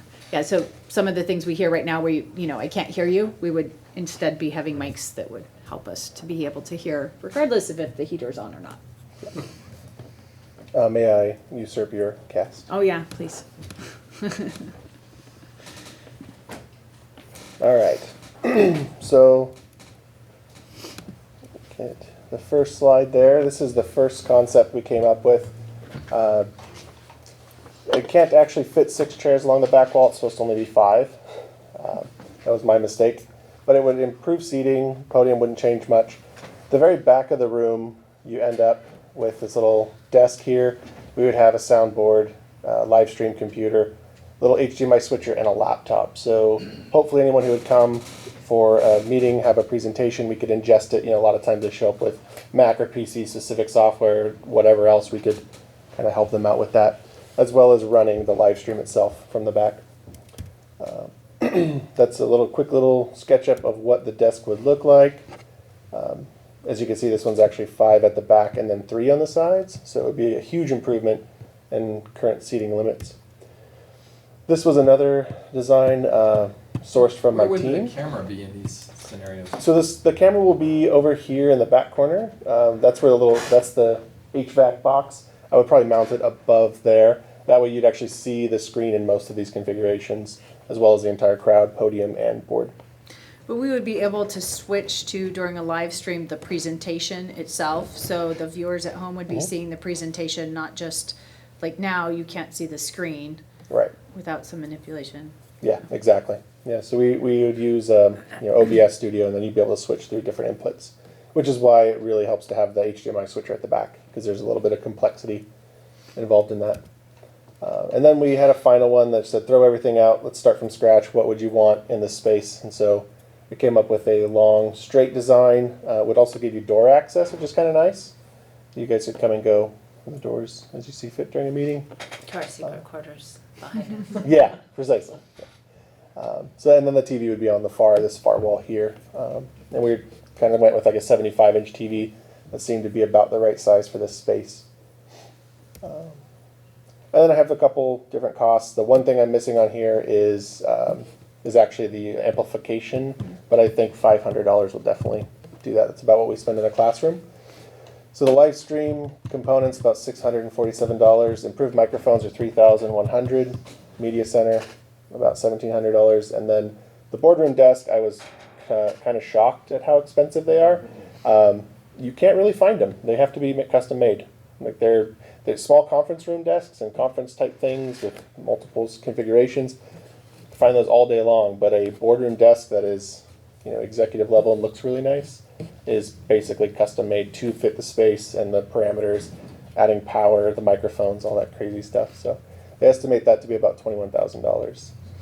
And Which means we could sell this for a good, So this was actually valued, not in its removal and throw into a dump. Yeah, not for its current configuration, but this would have been about $44,000 to build. Wow. The estimates. So, and I believe that the story goes that this was built by our maintenance team when we had a lot more maintenance people just sitting around building $40,000 desks. So, wow. Yeah, and then we have an estimate on basically improving this would still be about $15,000 if you put on a new countertop, redid all of the fading plastics and everything else. So I was shocked at that. I really am. I'm kind of cheap when it comes to most things in life, and so I did not realize how intense that cost actually is. So. Now, is there any reason we have to change this table out? No. We could Could redo the paint job in countertop the with front, what's otherwise I'm not- in place. Yeah, we could redo, the floorboard, different things. We could rehab it. But if you wanted to do anything other than a Formica top, this cost starts I don't skyrocketing. see the top is an issue. I see footmarks in the front. But Yeah. Also, though, we were trying to have embedded power in it, so. Embedded power and microphones. I'm going to have to Yeah. hack this thing up pretty good to get all of that to fit. It'll fit. It won't be a problem, but So about $15,000 to rehab this to be, so we could have power, microphones, all that kind of stuff. The other thing with this particular layout is, we saw earlier, the podium's always kind of problematic about how Yes. people get to the podium, where the podium is. This It's is a not. stupid question, Mhm. I admit. So the 21.5, you're talking about this desk, not the little media desk Mm-hmm. back there. correct. Yeah, that desk's about $500. Yeah. So this desk, and actually they said if we go with for the 21.5, they'll throw in the podium for free. So it's quite a bargain. And it would be movable? Or would it Within have to- reason, it Yeah. will move. Yes. Yeah. This one is actually movable as well, but. But we could take it apart, and if meetings were ever in another location, we could. Yeah, and I did my due diligence on this, so I reached out to a company that does modular designs, because I really like the way that these are all kind of cubed, and they would build us a nice cubed one where you could move them around, have a couple extra to slide them in front, but that was over $40,000. So, yeah, that was shocking, honestly. We do use this boardroom for lots of other things, and so it's difficult to configure for other meetings in the horseshoe shape. It just makes it so sometimes we stick tables on the other end, and I don't know. It's not. It makes it somewhat limited in this particular shape. Yeah, and that's where, a concept like this one, if you ended up doing a small conference table with modesty attachments in between them, you could slide chairs around and have two groups that break out when we do instructional trainings and different things. Regards to this one, my thought was, get the right size desk that slides into the bottom, and then you could have a full, Knights of the Round Table type meeting structure, which is sometimes helpful as well, depending on what you're doing, negotiations and things. Because right now, we do just put two plastic desks at the bottom of this and make it work, but it's a little odd. And nobody wants to ever sit up here. Yeah. Everybody just sits out there. It's like the bus. Like the cool seats are over here. Yeah. David, Go ahead. how big of a deal is it to move the TV? I noticed in one of them you keep the TV where it is now. The TV was tough. I'm not a fan of it in any one place. It's not a huge deal to move it. We'll probably have to move the whiteboard down a little bit in order to get the TV up on that wall, basically behind Cheryl. And then our thought process was maybe Cheryl could come over here, Kathy could sit over there, and then everyone who would probably be needing to see the screen at all times would be able to see it, so that we don't have to. I know we do a little bit of a dance when we have to see the screen sometimes. So that was Because even the other ones, where it's up on this wall, yeah, this it would still require second design here. That's a little bit better because you're only ever 90 degrees from who you're looking at, the crowd, the podium versus the wall. I think it definitely separates the space a little bit. The other version of this that I didn't put on because it adds a huge amount of complexity, but it should be said, is we could put one TV at the front and one at the back. And so then you never really change your focus. You're just looking two different ways. But that became, we looked at quite a few boardrooms that, I mean, like the, places in Richmond and these really elaborate boardrooms that just look insane. And they had those, but they're very impersonal because no one's ever really looking or talking or collaborating. Everyone's just staring at their screen, and you're like trying to talk through. You're looking at that one, and then the crowd's looking at this one. It seemed really odd. I didn't really like it. It didn't seem like it was a good warm board meeting, and that's where we are personal. We're sociable. We're talking, collaborating, and working together. We're not. Some of them had dual screens that hung in between the crowds, so like the crowd would look at the screen here, you would look at this one, but you're never actually talking or engaging in the material together. So this one felt a little bit more personal. I liked this one. This one's definitely more authoritative though, having this big long panel. And I have to say, sitting in a row makes it really hard for us to Right. talk to each other as a board. It's hard to see. Absolutely. And so I really did kind of sit on the C concept being a better use of the space, a little bit better for collaboration. We can possibly bring chairs up and work around this desk a little bit easier than currently. And it is really good for you guys to be able to discuss things, talk, work together, interfacing with the crowd at the same time. So. And I assume, like, if I look at that one, David, that it's the Yeah. last one, or the C model. Yeah. Where you actually showed the floor plan. Okay, so you still have that issue with the podium. Can we take that front row and maybe make it where, in the back of the room instead? So the one side Absolutely. has 5 rows and the other has 3? Absolutely. Or at least 2, maybe a spot for a handicap, for a wheelchair or something? Yeah, I apologize. So I got Smart Draw and I got the trial. I didn't buy it. Yeah. And then my trial ended before I could redraw the concept or get a picture of the redrawn concept. So I got locked out. I actually did that. I took the front row and I moved it into the back so it's a 5th row. Yeah. And then I moved the podium out a little bit and it seemed to fit a lot better. You had unfettered access to the podium. You could do a little bit more with the space. And then I moved, I added a 3rd chair on each row and I took the middle down to 5. So look, that's what this concept is actually that. It's 5 across the back and 3 on each side, which would be a lot of seating compared to what we have now. I think it would be a benefit for sure. And then moving the key players around the desk to be able to see the TV easier during the meeting. Kind of you guys are already there. You would just bring Cheryl over here and place Kathy over there. Yeah, so that's about it. Is that more or less seating for an audience than we have now? About the same? I think it's the same. Yeah, it's just a matter of moving it around. And you'll lose a little bit at the back because we'll have that desk back there. Now, Shelley, though, that doesn't help because then we're still in a row. Although, if you drop one of those. Well, it's Chairs, deceptive because I didn't get to get the secondary one. This is in the middle of like the squared off C, and then this is kind of a hybrid of what you guys already have currently. So you can see right here, you would have someone sitting on the ends. So it'd only be 3 people in a row, and then we'd have 2 people on the end. It's almost like what you have now, and then you'd have the sides. So it's not quite the same as that whole big panel, which is Yeah. really an intimidating.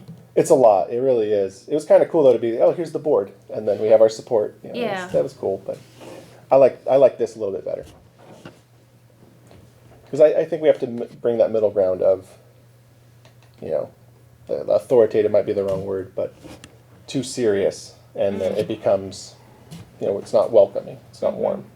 Well, it does need to be multi-purpose, too. And it does need to be multi-purpose. Yeah, and we did try to design kind of around our leadership team as well, you know, trying to fit more people around the table and make it better when you are trying to collaborate. Because this is just, I mean, this desk is basically useless when it comes to trying to break out little groups around it. It's just not very comfortable for anyone on this inside. And these will be movable enough that you would reconfigure them to do breakout?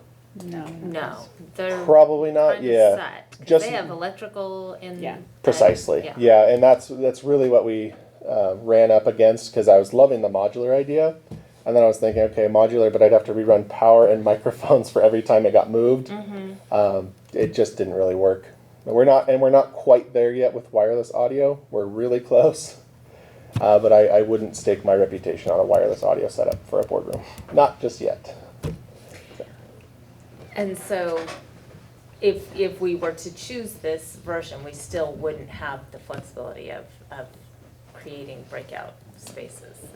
This desk isn't gonna do that. It's just that it's square on the inside. Yeah. So it's easier to sit in the square parts. Yeah, Does that make sense? Yeah, with this you end up with, it's odd. This side's not so bad because it's nice and wide for you, but when you're trying to collaborate, your knees are touching, and that you can only fit like 4 people around this. Where I think you could fit quite a few people around and have little breakout groups. So They still don't have leg space, though, right? It wouldn't have leg Say, space, what yeah. about removable panels, so that they're there most of the time, but if you were doing. I will absolutely ask, because they do have different configurations. Like I said, with small conference tables, typically you're accessible from both sides. And if we did a small conference concept, it may be a lot cheaper, but then you end up with something that looks modular. It doesn't look as, I want to use the word regal, but that might be the wrong word. This is just so fancy, and it's a board, you know, and that was what I was really struggling with, was there's such a difference in a conference room versus a boardroom.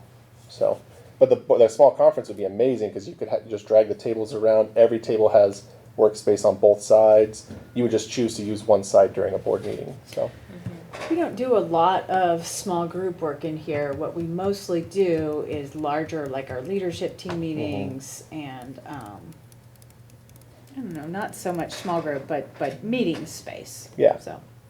But if- that's where the table, both two Right. sides of the table is nice. Yeah, but if you had a meeting of, 25 people in here, some people are sitting up here and some people are sitting out there, and it always feels weird. yeah, and that's a hard thing to solve, I think, with this. But the technology part, regardless of the setup of Yes. the table, the technology part is the piece that we'd like to move forward with, because that's critical to being able to live stream, to have better audio on our recordings. Yeah, we can definitely, I think with the live stream and media center portion, my thought process is having an HDMI plug up front, one in the back, and then we have our Chromecast, but we would just have that on a switcher. So then depending on it, just when people show up, there's always a different, if someone's come, they brought their own laptop, they have their thing loaded on it, so we can accommodate that. If you wanted to present something up front, you could do that. And then hopefully as we get the reliability up, we would Chromecast most things. So, and we're doing well tonight, so it's looking promising. Can you Two for answer two. me, David? Yeah. So, I mean, obviously the live stream, the 647. Yeah. And the microphones. I don't understand why. I mean, why do we need a TV when we've got this projector that seems to be doing fine? The TV versus projector has been a tough one. The TV is so much clearer. Projectors, the truth is, you don't really need to replace the projector until the moment you do, and then it's catastrophic and we don't have spares. So it's something where we move towards the TV, we know we have something that's going to be pretty reliable and last.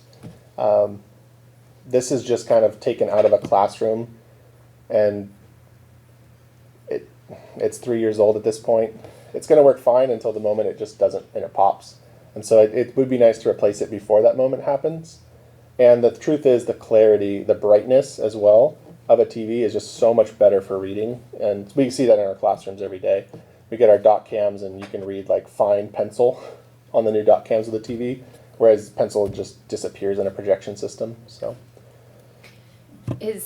If we kept the projector though, you could still hook that to the Yeah. computer and back and Absolutely. flip flop. yeah, we could do. I mean, we could start as minimal as you guys want to go. I think the biggest need is actually the microphones, even Yeah. though that's the most expensive thing. We do use these PZM mics and they work okay, but they're really not meant for a large room, and we lose a lot of fidelity with this setup. Also, in the, with the TV, we have better audio? It would at least be, well, we'd have some audio because we could Right. use it through our amplification system. Yeah. A little bit easier. Audio is kind of a problem.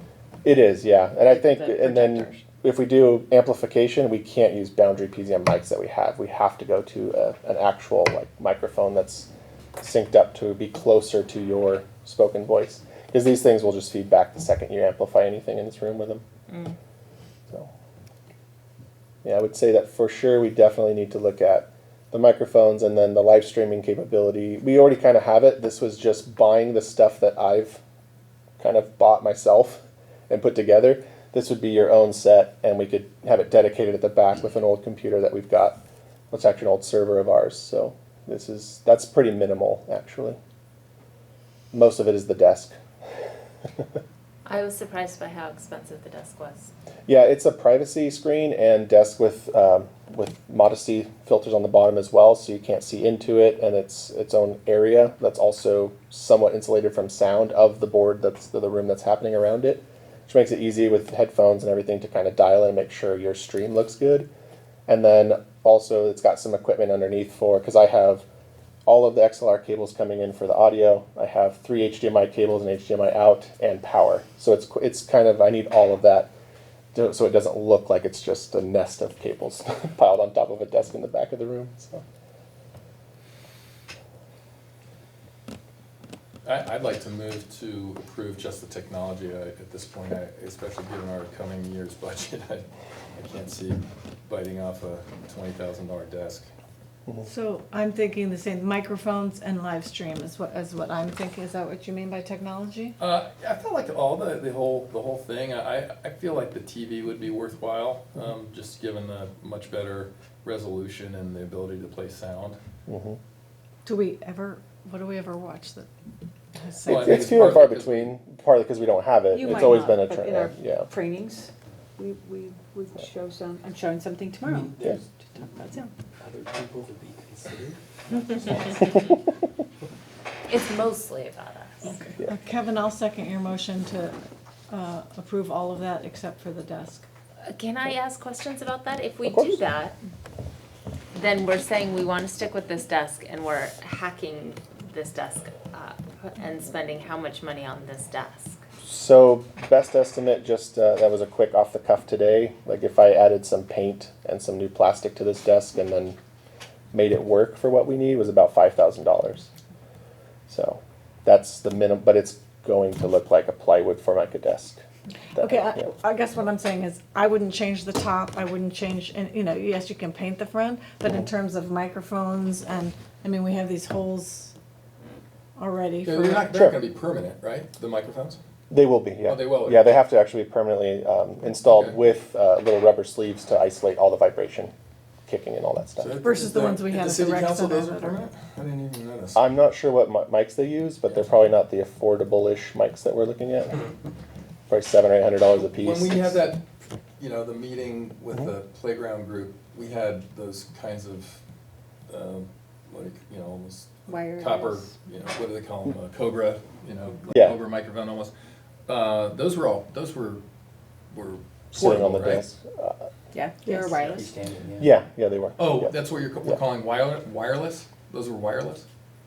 No, they weren't. What venue was it? I'm sorry. At the rec center. At the rec center. I don't think those were ours. Okay, yeah. Well, Yeah, they anyway, were. that would seem like a good, especially also just because we typically don't like to leave a lot of technology in our rooms, right? Generally speaking, stealable stuff. Yeah, that's why we're going to mount them. The mics we're looking at are about $200 a piece. I had it in there, but I just got lost in the minutia. But there's 9 of them, and they're about $200 a piece. And then they bolt in, and it's just something that's not movable.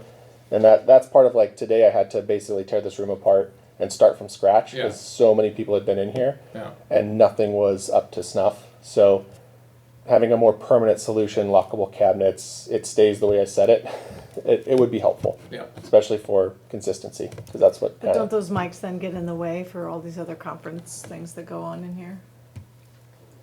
essentially, yeah. I mean, currently they stay on the desks the same way.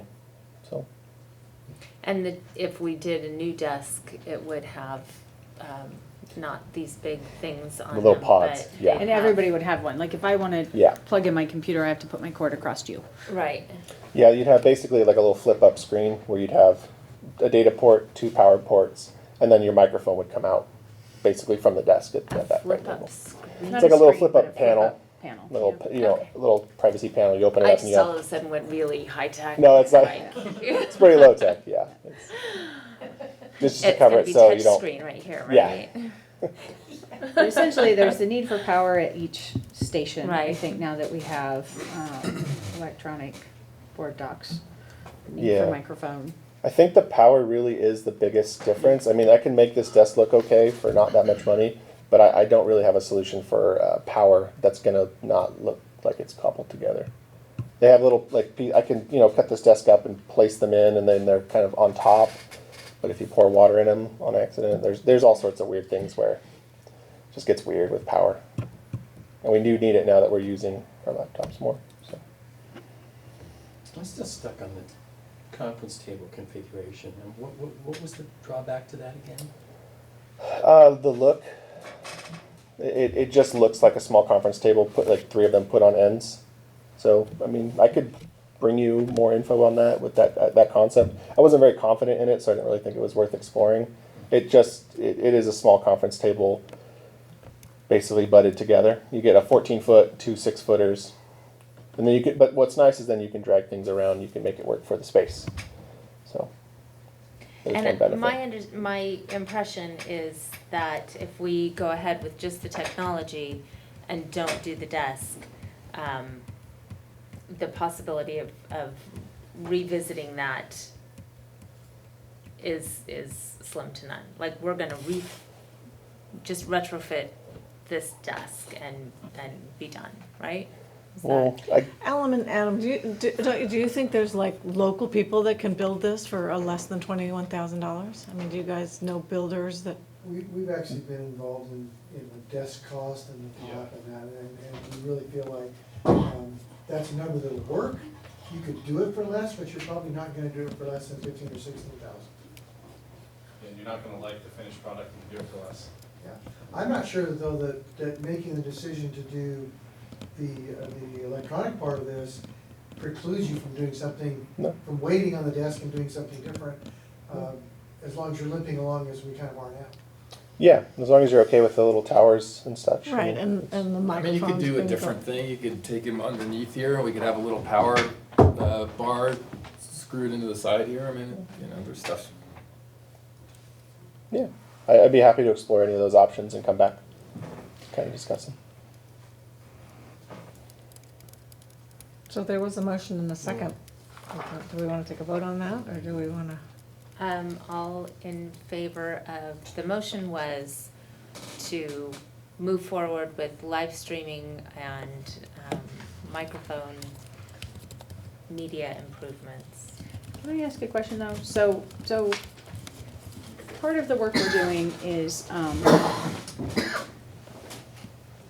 being sensitive to our budget, but also sensitive to the fact that our spaces matter, right? And as we are, doing work at our schools, we're doing work that looks nice, that feels nice. If we do the technology, could we also do, this boardroom doesn't feel nice. It doesn't feel, I was at the city council like a month ago and I was like, oh, this feels different, right?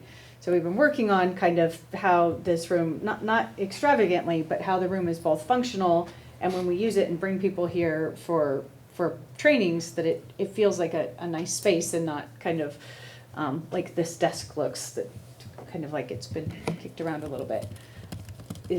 Can we do, if we do the technology, I think having all this technology, but then having this kind of space that still looks old and worn, without replacing this desk and without making it functional for, I mean, the towers work for you, but also when we're sitting here in leadership, like everybody has their laptop also, right? We have 21 people around this space.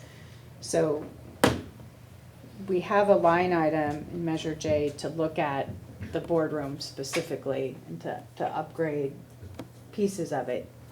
If we do technology, could we at least look at this, even if we don't do the $21,000 desk, but even if it's just revamping this desk so that we can have this as a kind of complete space? So I guess my question to that is assuming, looking at that we did set this money aside in Measure J to do something in this boardroom, are we as a board deciding that the desk isn't the issue, but something else in the room is? Are we, if we are looking at the boardroom as in total, would we do something other than this desk? I'm not sure what your question is. Well, when we say we want to make the room nicer, is there more than just the sound and rehabbing this? I mean, that sounds like more than just live streaming. Well, we did the chairs, we did the blinds and the windows because they were leaking. I mean, we have the privacy desk at the back, which kind of gets some of that stuff. So, this is essentially our public space of the district. This is where people come in this district office the most frequently for public use, right? So it's kind of our face of a room with a face. Well, we also have a lot of groups that utilize this space, but because it looks the way it does, we kind of feel bad charging for it. And we might be able to actually charge a little bit to have people have their board meetings here, or to have an actual meeting. Do we have outside groups who? We have quite a few that utilize the space. Yeah. Oh. And facilities use is a whole nother item that we're Yeah. gonna talk about in the But- future. I don't want to step in that, but yeah. What groups currently? Off the top of my head, I believe the OEF meets here. They did, but they don't like this configuration, so now they're all jammed in the little conference room. Because okay. this room wasn't a good setup. Gotcha. Yeah. So, and I know in the past we've had, I think Food for Thought has met here. Trying to think of others. American Legion. American Legion, the, yeah. Rotary? Or, Optimist no, they have their own Club. thing. Yeah. So, and as we've improved other spaces, then we attract more attention to them, and then the options are there. So I'm not saying it would be, but something to think about. And I wanted to show just this quick tab, just to go after like the idea. It's hard to see at that size, so I can just make it a little bit bigger. Supervisors up front. But oh, of course, Google make it smaller when I go bigger. But that was basically the desk idea. That nice wood, you come in, it's a warm feel. You got the nameplates, you have the microphones on the table, nice chairs. It really feels different, and that's kind of what I was going for in designing that other desk. Is that other desk a wooden, like veneer desk like this? Yeah, that desk is basically, I'd sent them this picture and said I want something similar to this. And this is actually very minimal as desks go. We have basically a flat desk with no nothing accessorized on it, nothing cool. These just, all they have is a small trim piece around each box that adds to the drama of the desk, and that kind of creates that room, that feel. So, and it's very minimal. If you got rid of that trim piece, that'd be $1,500 off the desk, for example. But then you literally end up with flat plywood desks like we have. So. I guess from my perspective, if I wasn't considering that this was a Measure J project, but if it potentially is, and I vaguely remember that the boardroom was on a list, but I don't really remember any particular thoughts about it. I kind of feel like maybe we should deal with it more in context that way. But if this came from our operating budget, given what we're facing, I'm aesthetically a mess, so I don't care that much about these things, and I don't feel like paying $21,000 for a desk. I agree with you, and I think up until the point where we considered it Measure J, it was really what minimal thing could we do to just kind of cobble this together. I mean, I'm looking at a hole in the plastic right there, for example. So. But Dave, Michael, I go back to that picture. It's like, first of all, this is behind us, not the beautiful thing they had there, right? They had lighting that was very different. Our lighting is not attractive. True. And they had that wood thing up in front. So if you take that desk and superimpose it in this room, I don't know how impressive it's gonna look. Yeah. It's a Well, pretty and I desk, think but- that was kind of my question. If we're looking at this holistically, I agree. The lights and the ductwork, that's where my focus is always going when I'm in this room. Well, it's part of that conversation. We can lift the lights if that's something you guys want to go down and get pricing for that. It's actually not expensive now that we have LED. We don't need the heat concern. We don't have the heat concerns. So we could actually lift these straight up and mount them right on the ceiling. That would improve the space visually 100%. I'd love to have warmer lighting. I can look into that as well. I don't think that would actually be that expensive because these are LED. So I don't know that, so $21,000, on all of these, we try to get, like, how much would this cost maximum? Of course, $21,000 is not our, our goal, but what we'd like to do is a boardroom refresh. Technology desk that has power, microphones.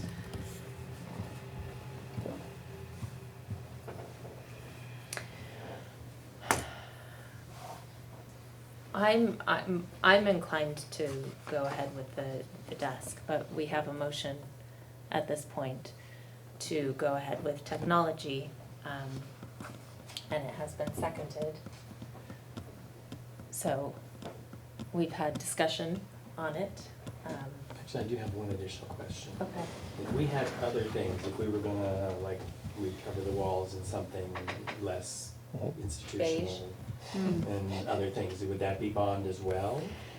Yeah, so Because it's. when you say refresh, that's what I'm hearing. Right, I'm hearing, well, you know. So we're, at this point, given that we're still in negotiations around the district office, we're picking things that could live here or could live someplace else, right? If at some point a decision is made around the district office, then we would be thinking about things that are more kind of institutional. We did the blinds because they shined into the sun was in your eyes when you were sitting here, and that was kind of a critical functional piece to this room, to using this room. So, but yes, there are many other things around the property that we would consider kind of holistically, like if we were doing floors in Chaparral, we would do floors throughout, which would make a huge improvement everywhere, but we're at this point not doing any of those things. I guess the other thing I'm struggling with, we're not the city council, we're not the board of supervisors, we're not, the community college district, we're not any of those things. We're a fairly small district with a really constrained budget, and I don't want to feel like we're building a throne room, you know what I'm saying? Which is why I still keep going back to some kind of a structure that is much more adaptable than a big permanent piece of furniture. Because that kind of says, this is a boardroom, right? And that's all it is. I don't know. I don't have any talent in this area at all, so, I just, a big monumental piece of non-portable, not real portable, not real adjustable furniture. I don't know, I'm just not sure that that's the best thing for what we're talking about in terms of making this room useful for more than just us. So Shelley, I guess my question would be, do we move and then come back to the desk? Or do we table the whole topic? Because I think we've spent enough time on it. Point of order, you can amend your motion, and if Kevin seconds it, then it's amended. Oh, that's So you could include, I don't know how. I'm not gonna second it, or I'm sticking where I'm going, so we can do whatever we wanna do. I don't know how involved you want to be in the actual selection of the desk. If you approve the funds, then we redo the room like we order furniture for kind of all of and we can send it to you in advance and say, let us know if you have any problems. But if you want to be involved in the selection of the desk, we could have a subcommittee that looks at the selection of the desk, or we can. Absolutely money. Or if you approve a budget up to $15,000 and say, do the best you can with $15,000 to make it look nice, have tech. If that includes redoing this, fine. If that includes a new one. whatever, if there's a number you're comfortable with, then you can leave it to us to kind of do the best we can with what's available. And my concern is the tech with the new desk. That's why my inclination is to go forward with the new desk. But I would agree with you, Jane, that we have a motion on the table and we've discussed it. And so now, all in favor? Aye. Please say aye. And those opposed is me, nay. So we are moving forward on tech and doing the best we can with this desk. Well, it's actually no work on the desk. We're just gonna be having the same. Well, what I mean, the best work on the desk is hacking it up so that we can get microphones where they're needed and that kind of thing. That's what I meant. Well, I think what we talked about though is if that's gonna be costing $5,000, that it's better to just, we are not concerned at this point about the wires going over and these little hubs being around the room. So we don't need to hack it up.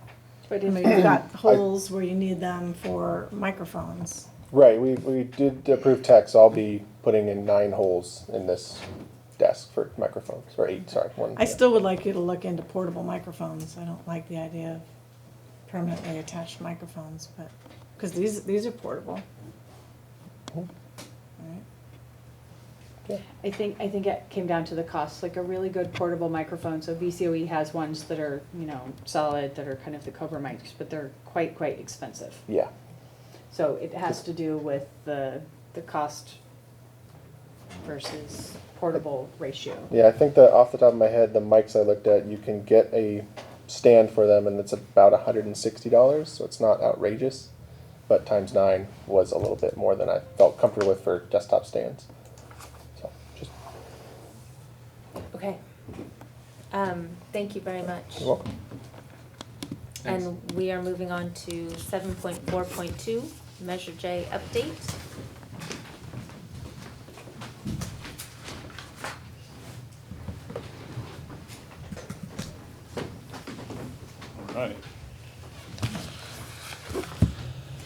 All right. Still plugging along. Thank you. As you can see, the completed projects, we got the Miners Oaks HVAC done. All the ground units are in over winter break. The DSA, the last big DSA compliance is the Miners Oaks one. And they were out there today literally mounting a sign on the chain link fence, and that should be the last piece of that. In typical DSA fashion, there's a project at Nordoff that couldn't get signed off until the Miners Oaks one was done. Now the Miners Oaks is done, but they won't sign off on the Nordoff one because the library is under construction. So they'll remain open, but they are complete and all signed off. They just can't be formally completed. Closed out. Somehow they decided to marry a new project with an old project as well. So, but our DSA inspector Frank's on top of it as well. But like I said, everything's signed off. We're good to go. So that'll be nice. We'll finally have all those done. We're testing the sidewalk restoration at Miners Oaks, the main one that had lots of cracks, trip hazards, all of the above. We upgraded one of the sub panels in the kitchen at Miramonte. Can you go back to, you're testing the? So the sidewalks at Miners Oaks were all put in 1948, all the concrete corridors, sorry. And they're extremely slippery when it gets wet. And then over the years, there's been other sealants put on it for the cracks. There's been other epoxies put on top. And so we just did the main corridor when you walk in, what used to be the main gate off to the right of the office, and we ground it all down and we ground down all the trip hazards, so it's rough to the surface now, to the touch. Okay. If you pour, we actually went out and did a test. One of them was what we ended up with, which was bare concrete.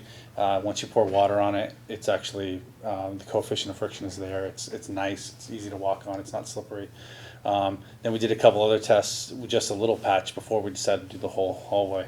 One of them was just putting a sealer on it, and then one was a sealer with it's ground up water bottles. It's called Shark Bite, and they throw it in the sealer so you have a little more friction.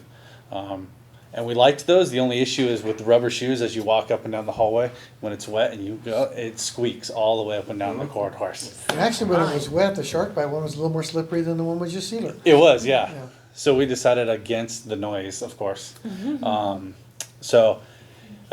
Yeah. Exactly, yeah, I know. So we're testing that to see if it works. If it does, we might do it on the rest of the corridor, or the hallways there, and then obviously some of the other schools where the concrete's just old. It's, you know, it's been loved a lot. So that was done over winter break. The electrical panel in the kitchen at Miramonte and the Miramonte parking lot was finally slurried, crack-filled, slurried, striped, all of the above, and brought up to ADA standards as well. We had a few things that needed to be done when we put in the shade structures. There was a few things that were called out on the parking lot that needed to be upgraded to current code, and those were done as part of the slurry project. So Miramonte is finally done from this past summer, so that's nice. Current projects, obviously, Alan will speak about the quad, the gym, the kitchen, the library. We are working, as we talked about earlier, on the F-wing drainage project. We have some really exciting stuff that we should be able to actually present to you guys next month with some paver art, with some little incorporate some Nordhoff logo into it and whatnot. It's gonna really pop the front of the school, as well as improve drainage, seating for pickup there, and some of the mentioned security measures. I'm sorry, So- what campus? Nordhoff. Can I ask a question about that? Because I was there yesterday, and that area where they took out the concrete and they're gonna re-pour in the quad. Yeah. I mean, I didn't realize, I mean, that quad, it's going right into the cafeteria. So where's Go that, ahead. now, So I know we'll you talk wanna about go it now. away from the cafeteria, so then what? Well, the diagonal sidewalk that comes down the center is the same as it's always been, but all the grading and the work that we did around that. There are a lot of drains in that area. There's a drain at the bottom of the left side if you're standing where I'm at, and then there's another drain on the other one. So both of those grass areas have drains at the bottom. There is a slight slope to the side slope to the diagonal sidewalk to get it off into that.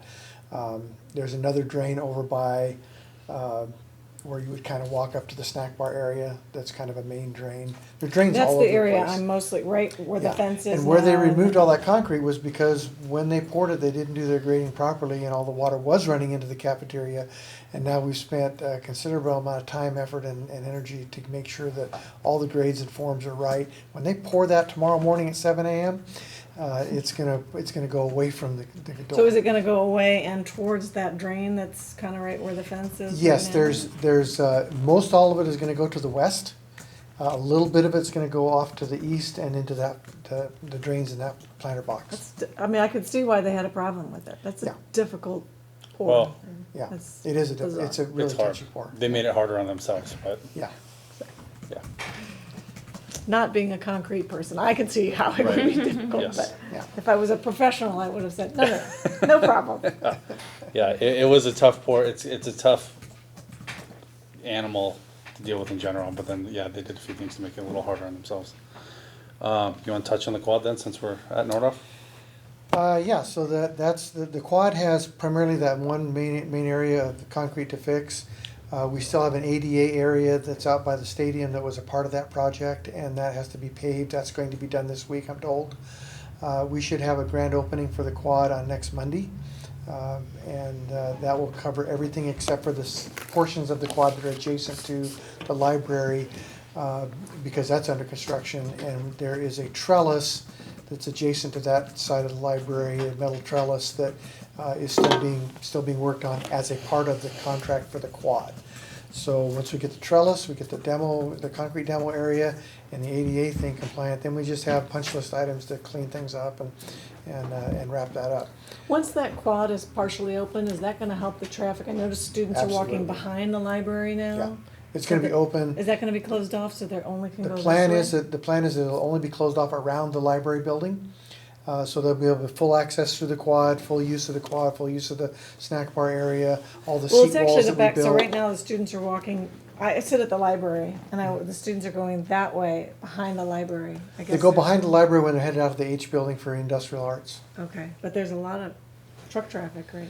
Yeah, it's narrowed down right now with the fencing and stuff and a plate that goes over the trench that's done for electrical work that's coming from the main power source to the library because we're redoing, there's 4 underground conduits encased in concrete, 4-inch conduits for that area. So as soon as they're almost ready to cover that trench back up, and then it's gonna be more like, back to dirt and the fencing will be removed and that except for Because I was wondering if immediately we should around only the. allow students to get to that H building Right, from. yeah, for the past week or 10 days, it's been a little restricted while we were doing that trenching up to the power source, but by next week that'll be gone and they'll have more full access through there. The library? The library is moving along very nicely. Tony Vaca is our contractor there, and he's done a really excellent job of thinking ahead and planning and executing.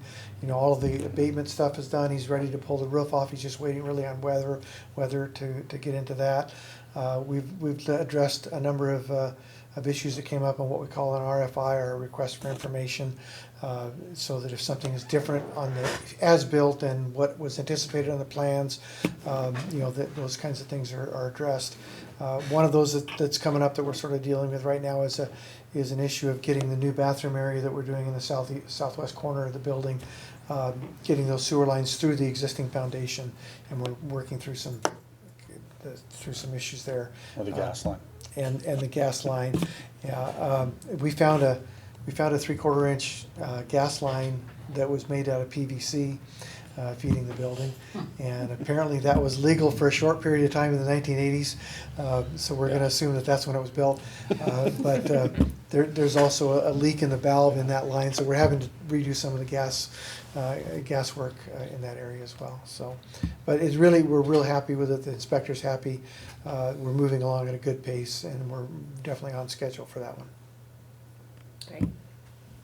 Matilaha, the kitchen's getting there. Yeah, the kitchen, the Mother Nature did not cooperate with us and gave us rain during the time when we have our break. And so what happened was they got in there and they excavated all of the hole. And of course, about the electrical, that wasn't on the plans that they found.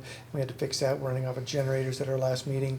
And then we also damaged a gas line that had to be repaired that was also not on the plans. And so that you're going to see a change order on that tonight. So there was that. But the biggest problem of all of that was that we excavated the hole and it rained. And now all the dirt that we've excavated and all of the hole was completely saturated with water, and you can't compact and that soil back in without the water pumping out of it, and it becomes kind of like a waterbed like we had at Miramonte. Yep. And so what they had to do is just keep turning the soil over and fluffing it and doing this, which it was a huge amount of money, quite frankly.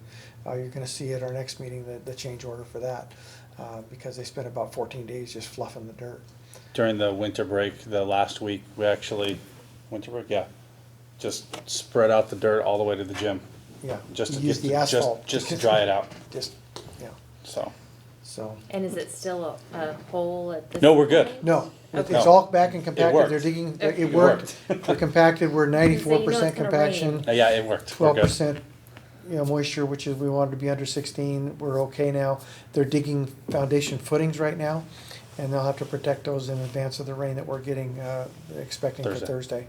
But they'll be ready to pour those probably next week sometime. Yeah, I did notice the big pile of dirt is gone. Yes. Yeah, the earth pad has been certified by the lab as well as our DSA inspector, so we're good to go there. Yeah. So it worked. It just took a little longer than we anticipated. And the other thing I'm gonna tell now, we're talking about that, is we're down to punch list items on the gym and the roof project. And we have one small $7,000-ish change order you're gonna see on that, but we're also not done negotiating with the contractor over some delays and things like that. So we're hoping to kind of offset some of the things there that we should have accomplished by our next meeting. So there, like I said, we're just down to punch list items, and it's coming together pretty nicely. Yeah. As for the rest of the stuff, the current stuff, we've got Matilaha. So for the summer, we're going to be bidding out Topa Topa, Matilaha, as well as Miners Oaks asphalt work, including mainly the basketball court areas. We actually went out and met with NV5, one of the labs that actually does a lot of testing, to bore some holes in the asphalt over on the 20th, on Monday, when school is out. They'll go out to each site and they're going to bore 3 or 4 holes in each site, so we can test underneath to make sure we don't come across the same Miramani issue that we had this past summer. So when it says Matilaha Playground. playground repair, we're Exactly. really talking about the basketball Pretty much, area. yeah. I wondered what the Matilaha playground was. Yeah, it's the basketball courts that were there when I was there. I know they haven't been redone, so. Yeah. And we, Chuck and Russ have been great in kind of telling us what to expect underneath this, in particular Matilaha's basketball courts, how the stuff runs out onto the track. So we anticipate some issues there, but we're trying to get ahead of it and do some of the coring now. We do know there's some erosion issues there. Absolutely. Between the critters and just the underground rivers, which, rumor is Matilaha's got at least 3 that come through the campus, so we're trying to mitigate some of that right now.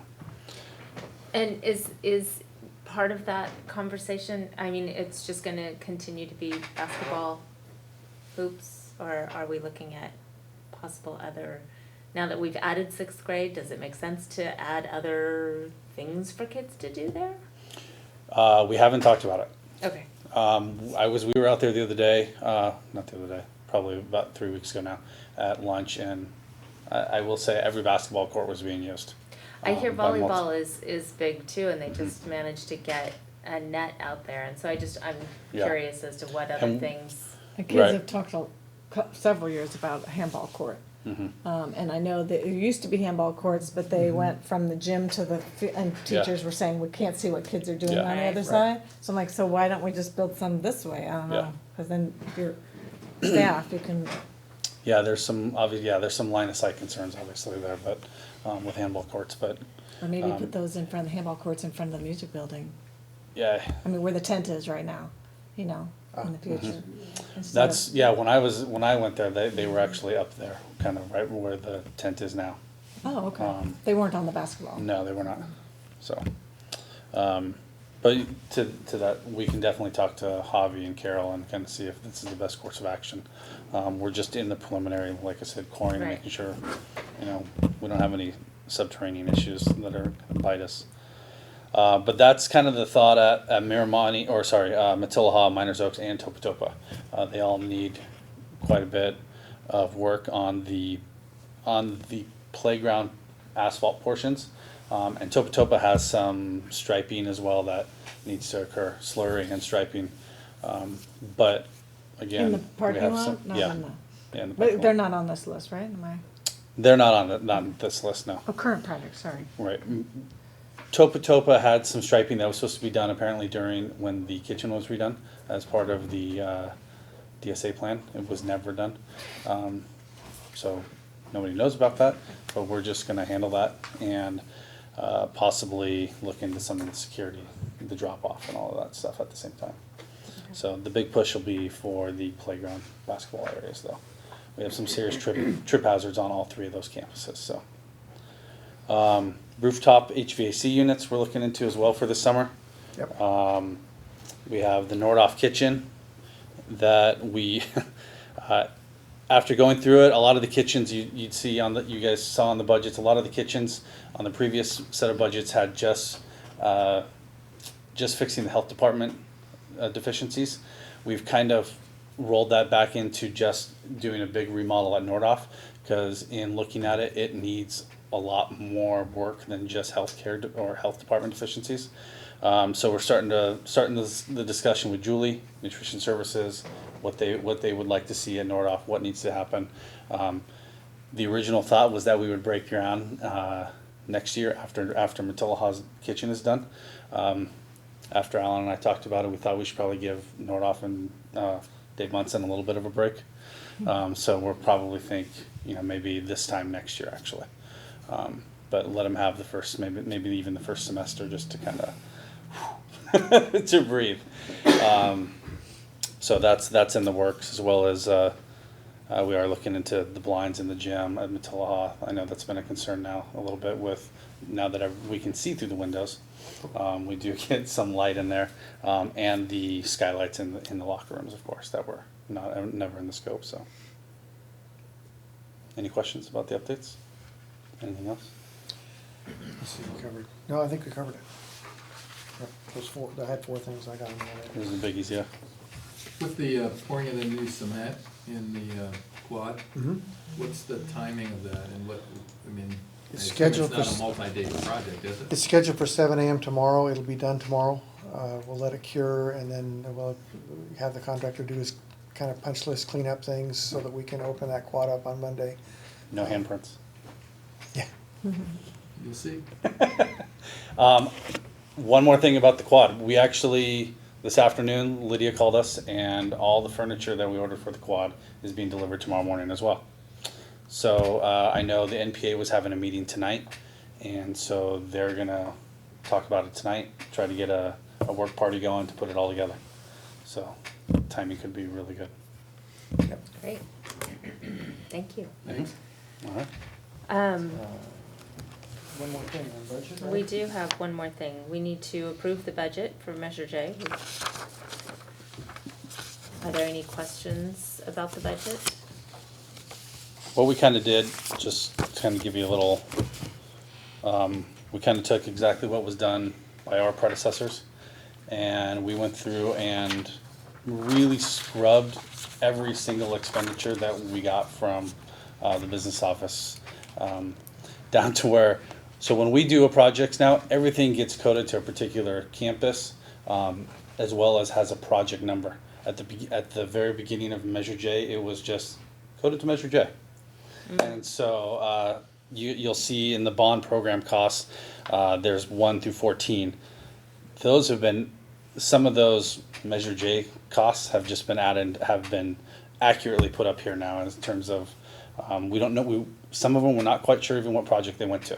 But they were contractors that went to either the DSA remediation or little projects here and there, but nothing was coded. And then at some point, I think Greg Grant's era, they decided it was time to start making sure everything gets coded to a particular project. So that's that line 12, that district construction prior Yeah. to 211 coding. Yeah. Right.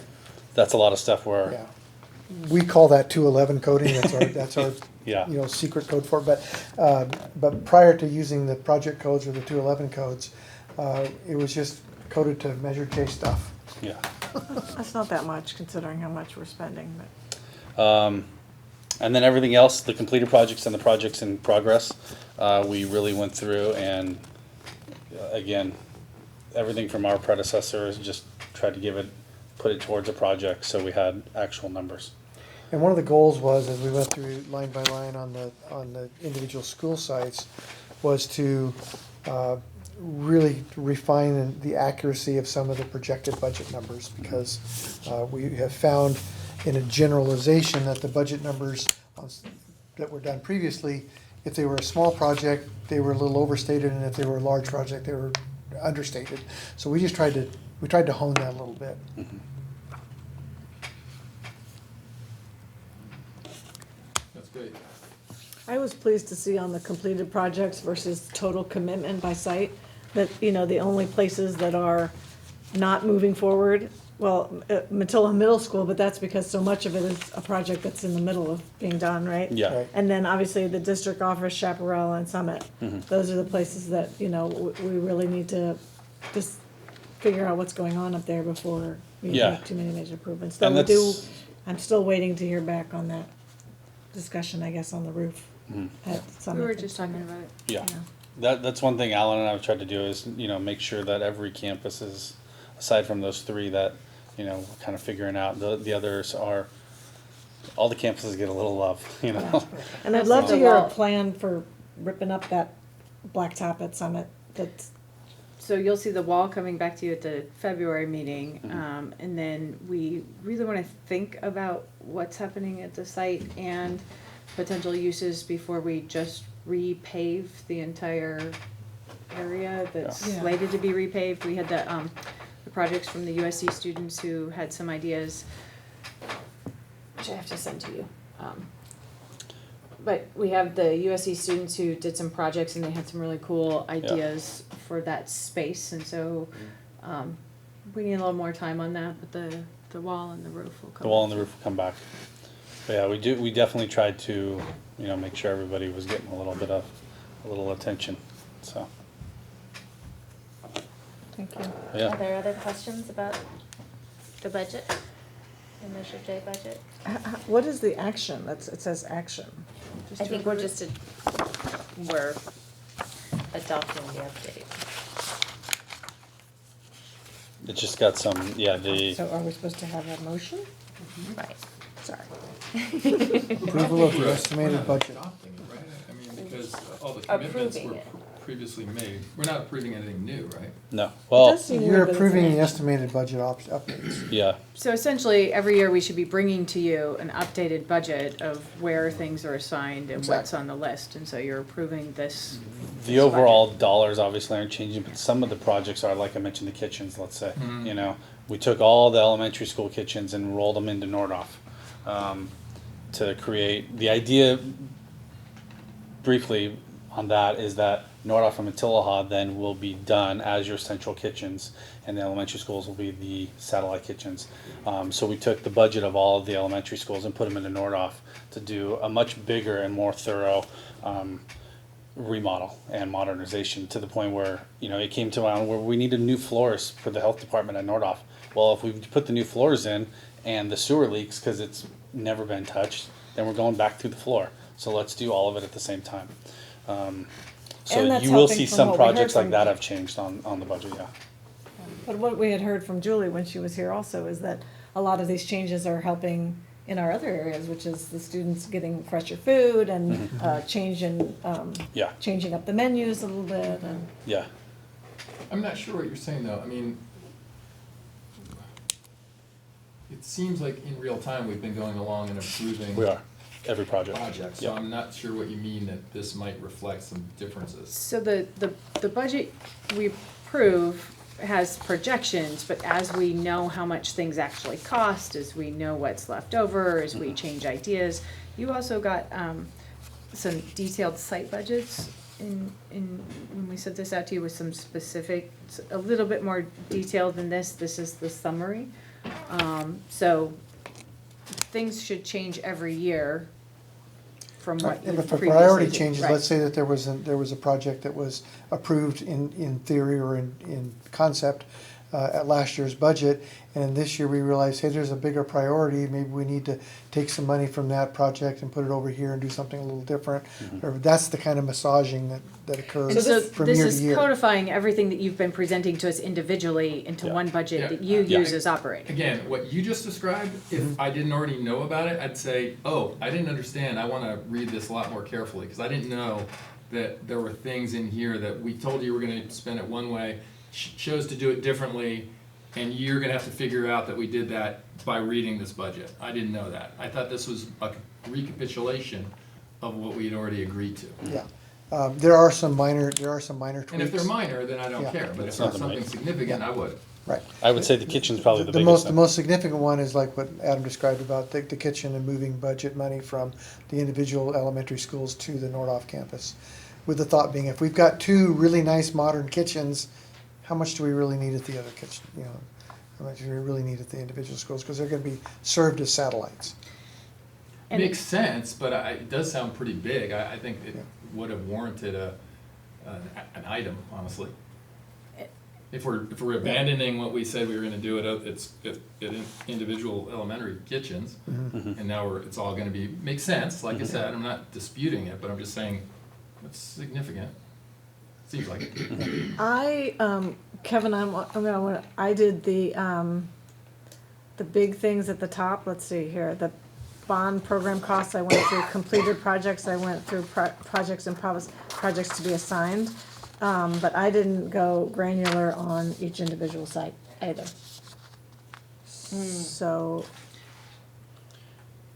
So these are things we've been talking about projects, right? But we haven't gone back and revised this budgeting document, but. This hasn't been revised, but since we- before. When you come here and talk about changes and we show every month Mhm. our budget, we're just now going, so we make changes monthly, and then we don't go back and update kind of this master budget document to Right. reflect those changes. Right, well, that doesn't answer the issue I have. Do you Yeah. understand what my issue is? I do, about the My issue budget. is more along the lines of, if it wasn't one of those things we talked in one of those monthly meetings, and now suddenly it's in this version, Right.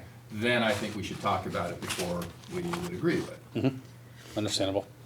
And we can compile what those, I mean, material, you know, I'm talking big stuff, like Yeah. no longer gonna fix kitchen at Topa, but we're gonna put the money at, yeah, and again, I'm sure we're gonna prove it, but it does feel like something we should oversee. I have a question about the, in the Nordoff, completed projects. It shows $7,000 for pool repair, and I thought that we had done and approved more than that. we did. We haven't done more, we did approve more. Okay, We so just haven't that, done it, we were, for some reason I thought it was supposed to, it happened over the summer, but it hasn't happened. it hasn't happened. We Okay. were honestly, did this fix to see how it works, and it's been working all right, but we definitely do need some mechanical fixes now, so. Yeah, Alright. we did a 3-year, three-year Yeah. limp along, to where it's functional. Mhm. And we withheld doing things like the new heater, the new pumps, because if we do those, then we're not gonna be able to recoup that all if we end up doing a new pool or something completely different with the pool. So the main thing is health department concerns there. They have some issues with the coping and the decking Right. that we haven't yet addressed, but But it's we're on. gonna have to. Okay. I But do it's- appreciate the, on each site where you have the projects that, we haven't talked about, we haven't assigned yet, but that originally were in this sort of, here's what we wanna do there. So I appreciated seeing those again. It's sort of like, oh yeah, oh yeah. Right. And we can definitely bring back, a few of the items that have been what we call de-scoped, basically, like say the Topa kitchen and the marijuana kitchen, and provide that list to you guys as well. I would say that's probably the only big one, but we can double check that. And as for the pool, it actually, we just discussed it with Tiffany and David and Russ and as well, and the plan is to knock it out this summer. And to Okay. do the health department concerns, the heater, the Right. filter. Coping. We're kind of going back and forth about what to do, new bond, obviously, but time frame wise, we still got to do it. That's what I thought, Yeah. it needed to be done, okay. So do we have, are there more questions? Do we have a motion to approve the Measure J budget? I would move to agree with the idea that you'll come back and supplement with the details of some of those changes. Absolutely. I'll second. All in favor? Aye. Aye. 7.4.4, ratification of the repair of the Matilaha gas line. I'll move to approve. I'll second. All in favor? Aye. Aye. That was easy.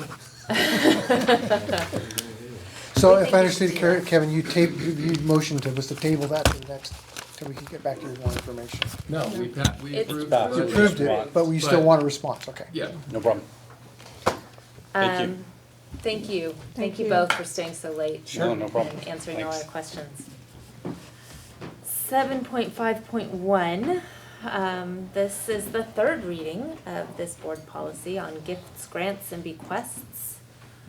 And I'm hoping that, I have,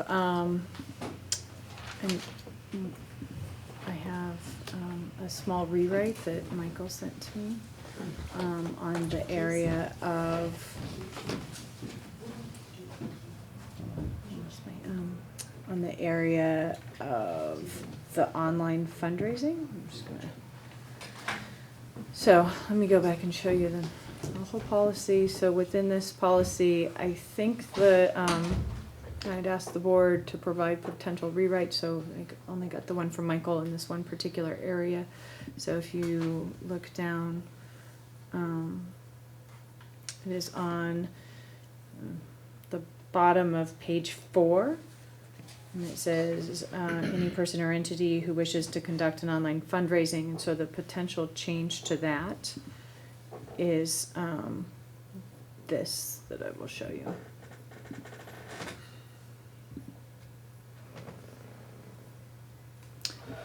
So basically just changing it to ensure that external fundraising adheres to the principles articulated here, and the district may not accept such funds unless any person, et cetera, et cetera, et cetera. So that was the one suggested change to the policy. Yeah, my thinking was really, as we discussed last time, our policies don't control other people. Right. Right? They really control us. And so there's no way to stop someone necessarily without potentially legal action from going out and saying they're doing fundraising for us. But I'm concerned about people using our name in an uncontrolled fashion. It hasn't been a problem, but these are preventative as well. And so, given that we couldn't necessarily stop other people, what we can do is say that we can't accept stuff that we don't know where it came from, and No, we don't we know don't. how you raised it, and that kind of thing. And so that was my thinking. I know where you're coming from, but I would leave it, I would prefer the prior version, because I think I'd rather have people over whom we technically don't have legal control still maybe perceive that we do, because I feel like my concern there is I can almost imagine a fraudster thinking, aha, I can conduct a campaign, and then they won't even be able to take the money. So then I'll keep the money, or I'll say I'm going to do something different. So I totally know where you're coming from. I mean, I can live with that language, but there was discussion about Yeah, no, I know. I gave up. I said I couldn't come up with anything better. Well, and I think the discussion was, it's not, my concern would be more someone saying they're raising money for us when they're not, and they're using the money for themselves, which nothing. We really don't have any control over anything. Yeah. Because they're not really looking at our board policy to see if they can commit fraud that way. But I'd rather have someone be able to go to that person and say, hey, you're not allowed to do Right. that because of that policy, and then they can say, well. So, I do have another concern, and it's on, I wrote page 2, now I'm like, is that 205?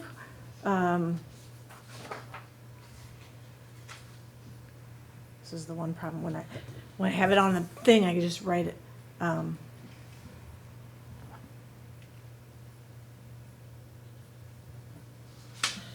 Okay, well, I'm not sure exactly where it is. I'll have to try to give me a minute, but my concern is this thing about if you give something to us, it's our property and we can put it anywhere we want. I have a real. Yeah, that's problem with above that. the red. It's on page 3 of 5, and it's just above the top red. Existing language. Sorry, the second. So red, it's second right red. here, so it says. Right there, yeah. Second red, yeah. Third red. which is All what we gifts, already all have. gifts, grants, and bequests shall become district property. Donors are encouraged to donate all gifts to the district rather than to a particular school. I'd like to remove that paragraph. I'd agree. I disagree. I understand the issues and that it can't, that people fundraising assume that they're fundraising for a specific site and a specific classroom. And I think that should be honored. But my problem is teachers fundraising for their classroom and thinking that it's theirs and going, so now I'm not at this site anymore, I'm taking these Chromebook cart with me to another site or The school closes, or. those kinds of things. Sorry, I didn't know. Could we Oh. take out this middle sentence? The donors are encouraged to donate all gifts to the district rather than a particular classroom. Could we just say all gifts, grants, and bequests become district property? At the superintendent or designee's discretion can maybe used in a particular school classroom, and take out that middle part. I understand, Shelley, what you're saying, and I understand that, like, teachers retire and then what happens, but I think it's, I think, like, if I donated for new computers in Mr. Lapine's classroom, I understand, like, a couple years later, those computers might go somewhere else, right? They're not immediate, but it just feels like lately there's this sense of, the PTAs right now, all those tables at Nordhoff and the umbrellas and, I just feel like each site has these very specific things that Miramani, that, with the playground equipment, and it just feels like we're kind of saying, well, thanks, but we'll do with it what we want, rather than, I don't know, it's just a feeling. It's not and it's just when it's written, this has been here for years, we've been doing the right thing for years, but since we're here revisiting it, it sort of feels like, well, let's say it so it shows our heart, which is thank you, and what we really do is make every effort to, I don't know that we've run across problems where people go, you can't take that because I donated it to Miss Smith. We have run across those problems extensively. Well, what we've done recently is because of those Chrome cards, and I have to kind of say that was, I think those parents like at San Antonio who donated and raised money and wanted a Chrome cart for the teachers, and then that Chrome cart ended up going with the 6th graders, and it's at Matola. I think that was wrong. I think that Chrome cart should have stayed at San Antonio, and we should have found the money to find, if we want to do one-on-one Chromebooks, for our 6th grade, then we need to find the money for it. We shouldn't be taking it from an elementary school. Yeah, I'm just kind of writing like a possible sort of approach, because I agree with Jane. I think the problem with it as written is it's sort of reversing, like you're talking about donors, you're talking about people that are giving you something, that are going out of their way to help you, and it sounds like we're sort of beginning the conversation by saying, hey, whatever you give us, it's ours. So I'm thinking something more along the lines of, while the district will do its best to honor the desires of donors with respect to the use of donations at particular schools or classrooms, every donor should understand that their donations are become district property, or possibly even legally become, I don't know, but that ultimately it is the district's discretion to use it, as ultimately the district decides. But there's certainly, it feels to me like the idea should be, hey, we're going to totally try and honor your desires, because you probably wouldn't give it to us if it weren't in such an environment. Some people might, but those people don't care. People who donate to the district don't care where it goes, and people who donate to a classroom do care by definition. So, I like that idea. It's a little bit softer, but says more or less the same thing. What I get concerned about is, and the online stuff is what really sort of triggered me, was all of these online fundraisings for equipment and stuff that we had never discussed, and I didn't think IT had discussed it, and I don't want to see competition or cannibalizing, and that's really where what set me off. PTAs actually weren't what I was thinking of, but I like the idea that, well, and we would, right? We wouldn't arbitrarily just say, thank you very much, I'm going to give it to somebody else. We would try and work with donors in terms of what their intention is until it's not workable, or until we need to reallocate, because I do think, and I appreciate everybody's donations, but at some point in time, we may need to reallocate resources, and I think we need to be free to be able to do that. But I like Kevin's approach, which is, we're not going to do that arbitrarily or just because we want to. Right. But if you give band instruments to Miramani and then Miramani doesn't do band next year for whatever reason, those instruments shouldn't sit at Miramani because they were donated there, right? We may need to Right, utilize those somewhere else. That's probably an example of where no rational person would complain about that. Or if they're complaining that Miramani doesn't have a band program, which would be a legitimate thing Right. for them to address, you know. But this is saying we would have the right to move them, which, I mean, It seems axiomatic that we do have that right. I think Right. what we're struggling with is how to formulate a policy that doesn't alienate unnecessarily people who are actually going out of their way to help our school. I think we're all saying the same thing. Do you want to, Do you have language you want to? Do you want to I said something Chromecast your language? While the district will do its best to honor the desires of donors with respect to the use of donations at particular schools or classrooms, donations do become district property. Period. And then I would hope that we would, you know, in a situation like that, that we could, you know, generally, I think donors tend to be, like, if you go to the PTA at San Antonio and said, look, we know you raised this money last year and there's Chrome card, but, you know, the teachers are telling us that the sixth grade curriculum, really for math, the struggling students and our scores, what we really want is a program that's online. And, you know, the best way for us to do that is to you know, I can't imagine that generally I'm using that specific spot, but generally donors wouldn't go, I get that. Or, well, how about if we raise some extra funds and help you with that so we can keep the, you know, kind of working together versus just sort of unilaterally making it. And I think that would help. Just so it's not necessarily board policy, but just so future, the way we operate kind of a thing. And then I remember when we were first struggling this, a lot of it was sort of, you know, when you had something like OEF saying, as a group, they decide, hey, we wanna support technology, and we're like, oh, no, we're not We have really a tech wanting plan. technology. We have a tech plan that we're handling, so, but I think we maybe resolve that. I think I'm not because you sure. said you're on the This OEF doesn't even- board. This wouldn't address that though, Yeah. right? But I think the way Kevin has crafted this, it's basically saying our policy would be to work with the donors as much as possible to, you know, to manifest what they were looking for and to keep it, right? And I think that's a good policy, right? And I think it's worth saying, you know, because this is pretty much, you know, mine, I can do what I want with it. And that isn't, I think, the full articulation of our position, right? I mean, what you're saying, I think, is, you know, using the computers as an example. Under a policy like this, there might be some dialogue about why we're doing it, as opposed to just doing it, right?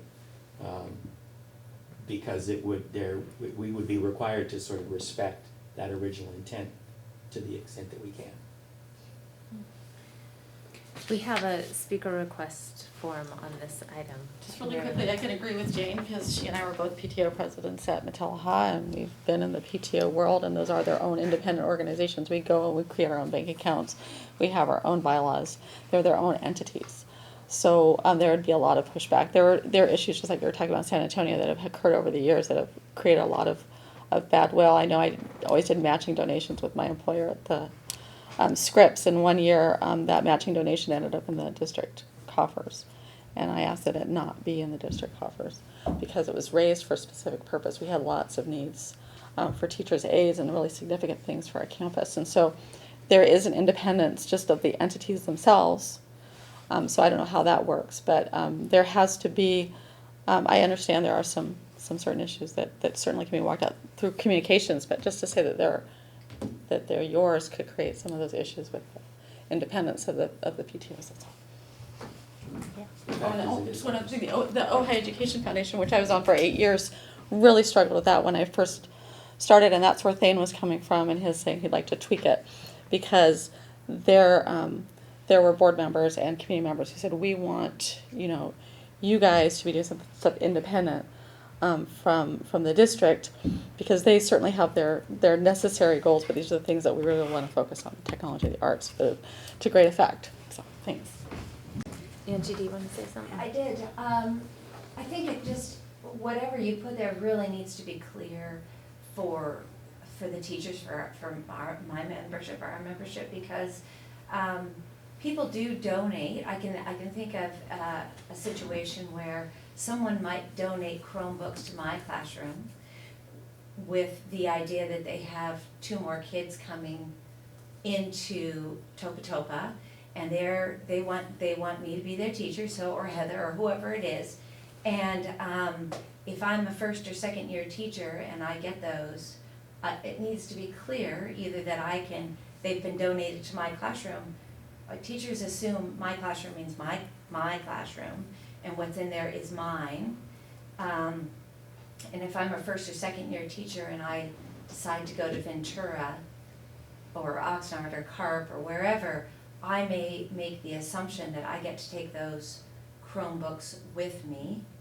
And I think it's very important that we're clear with people so that when they receive donations or gifts to the classroom, there isn't that confusion, because that's where people end up being angry and feeling bad, because there's just an automatic assumption, well, I did crowdfund, or donors choose, aren't those all mine? I did the work, I got the grants. There's just sort of that assumption that if you do all the work for the grants or donors choose or whatever, that it's yours. So I think this is really important for people to understand and just to be clear, because that's difficult for young teachers.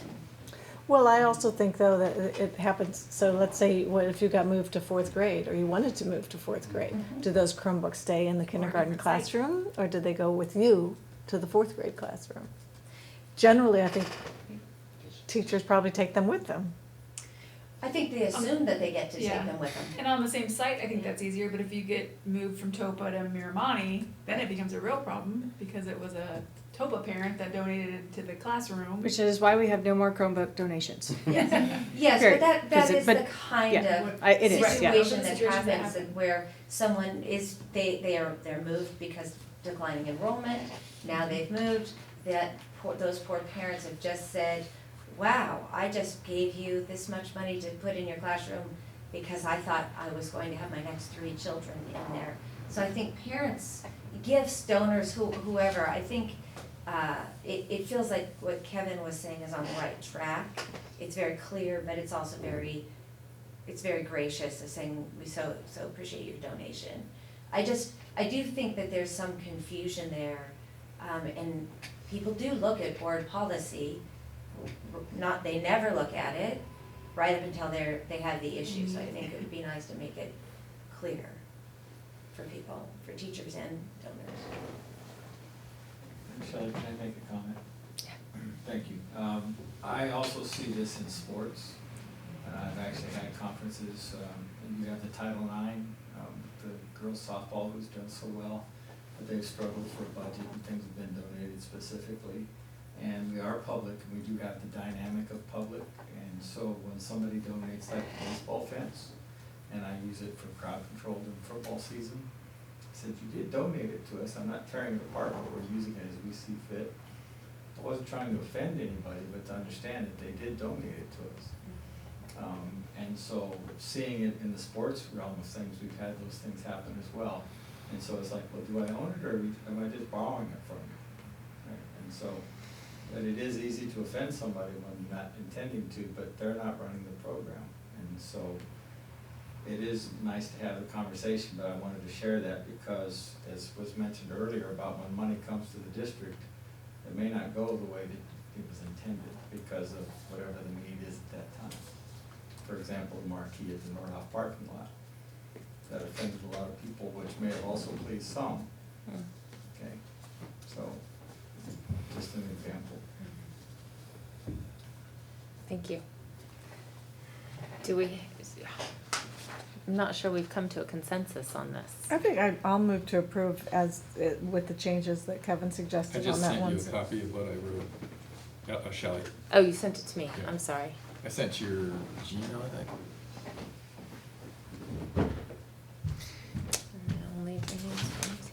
Do you have a Gmail? Yes. There it is. Okay.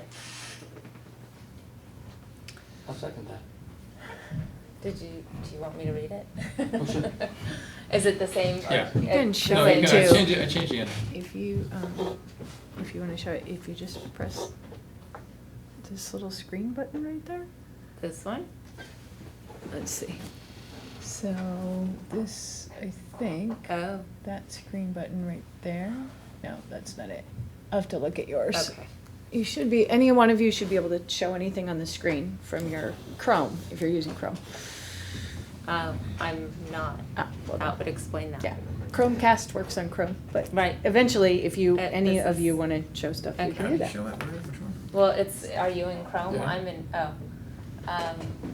Is it this little arrow dude here?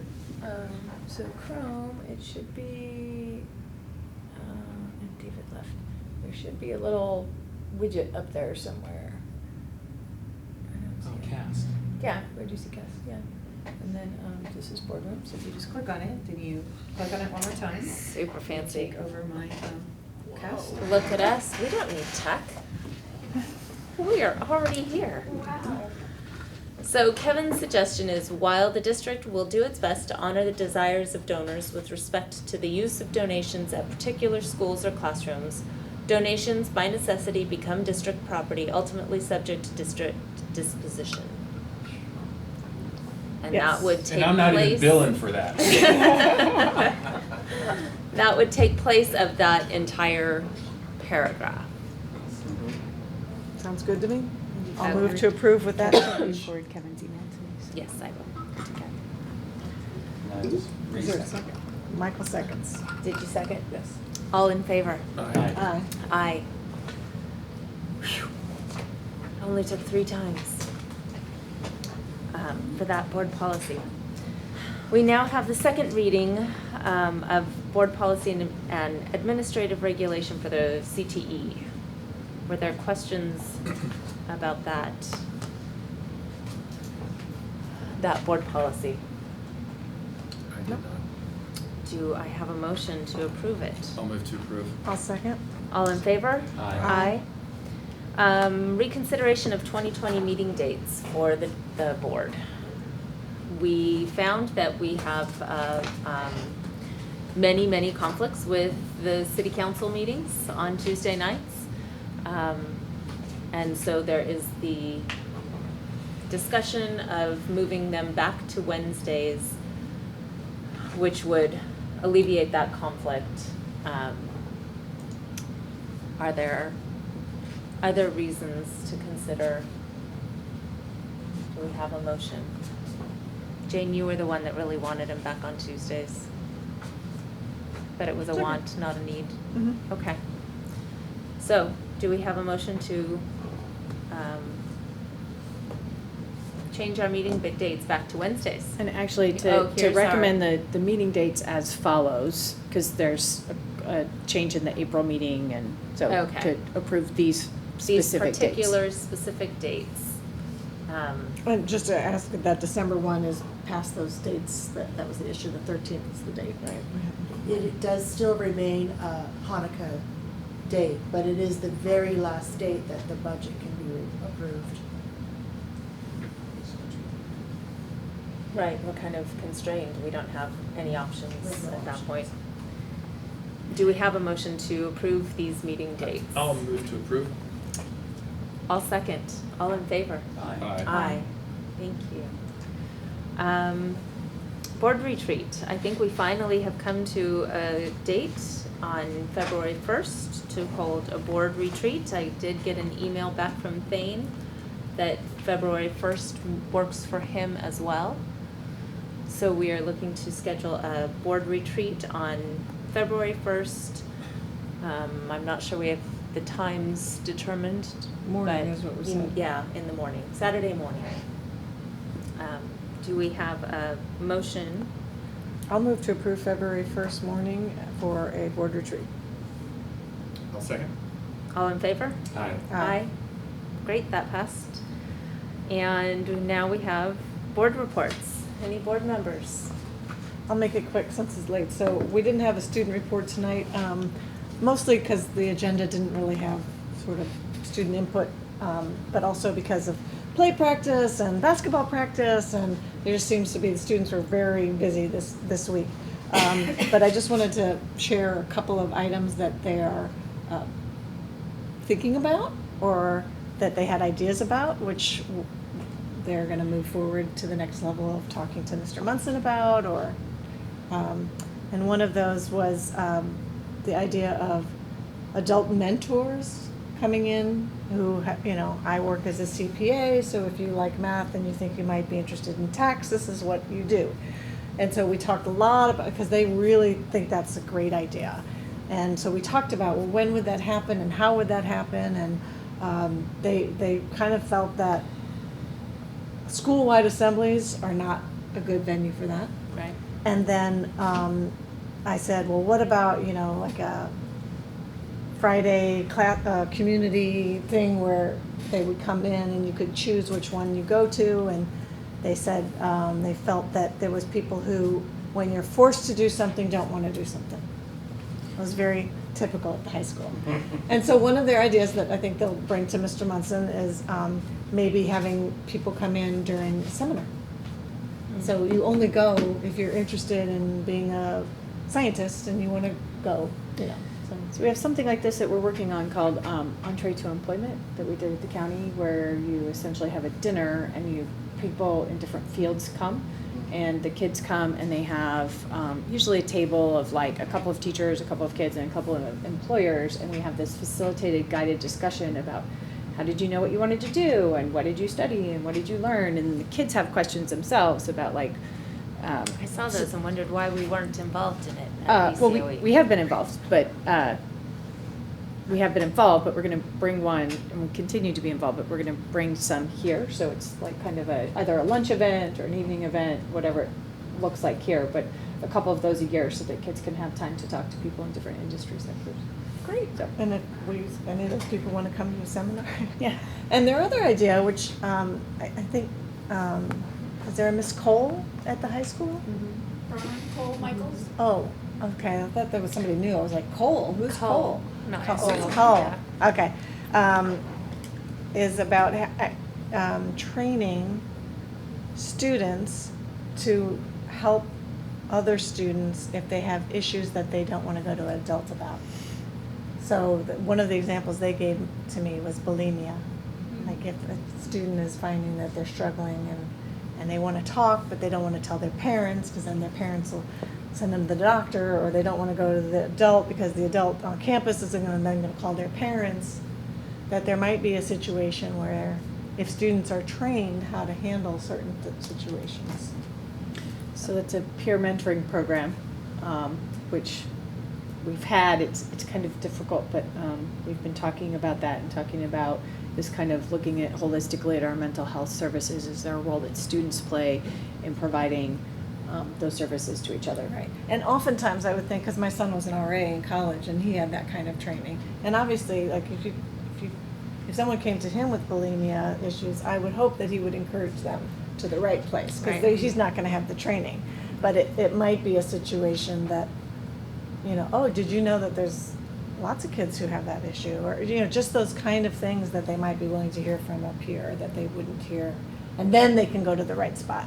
But that might be the first step. Right. Yeah. Interesting. That was it. Thank you. Any other board reports? Future agenda items. I have one. I would like to see the board perhaps support Prop 13 and raise awareness about that coming up on the March ballot, which is facilities bond at state level. So perhaps we can look at that. Pardon? I didn't realize it was going to be on the March ballot. It's on the March ballot, Next so, year. yeah. Wow. Yes. I haven't seen any ads yet. And that's all from me. Anybody else have anything else for the good of the order? Then this meeting is finally adjourned. To close session. To close session.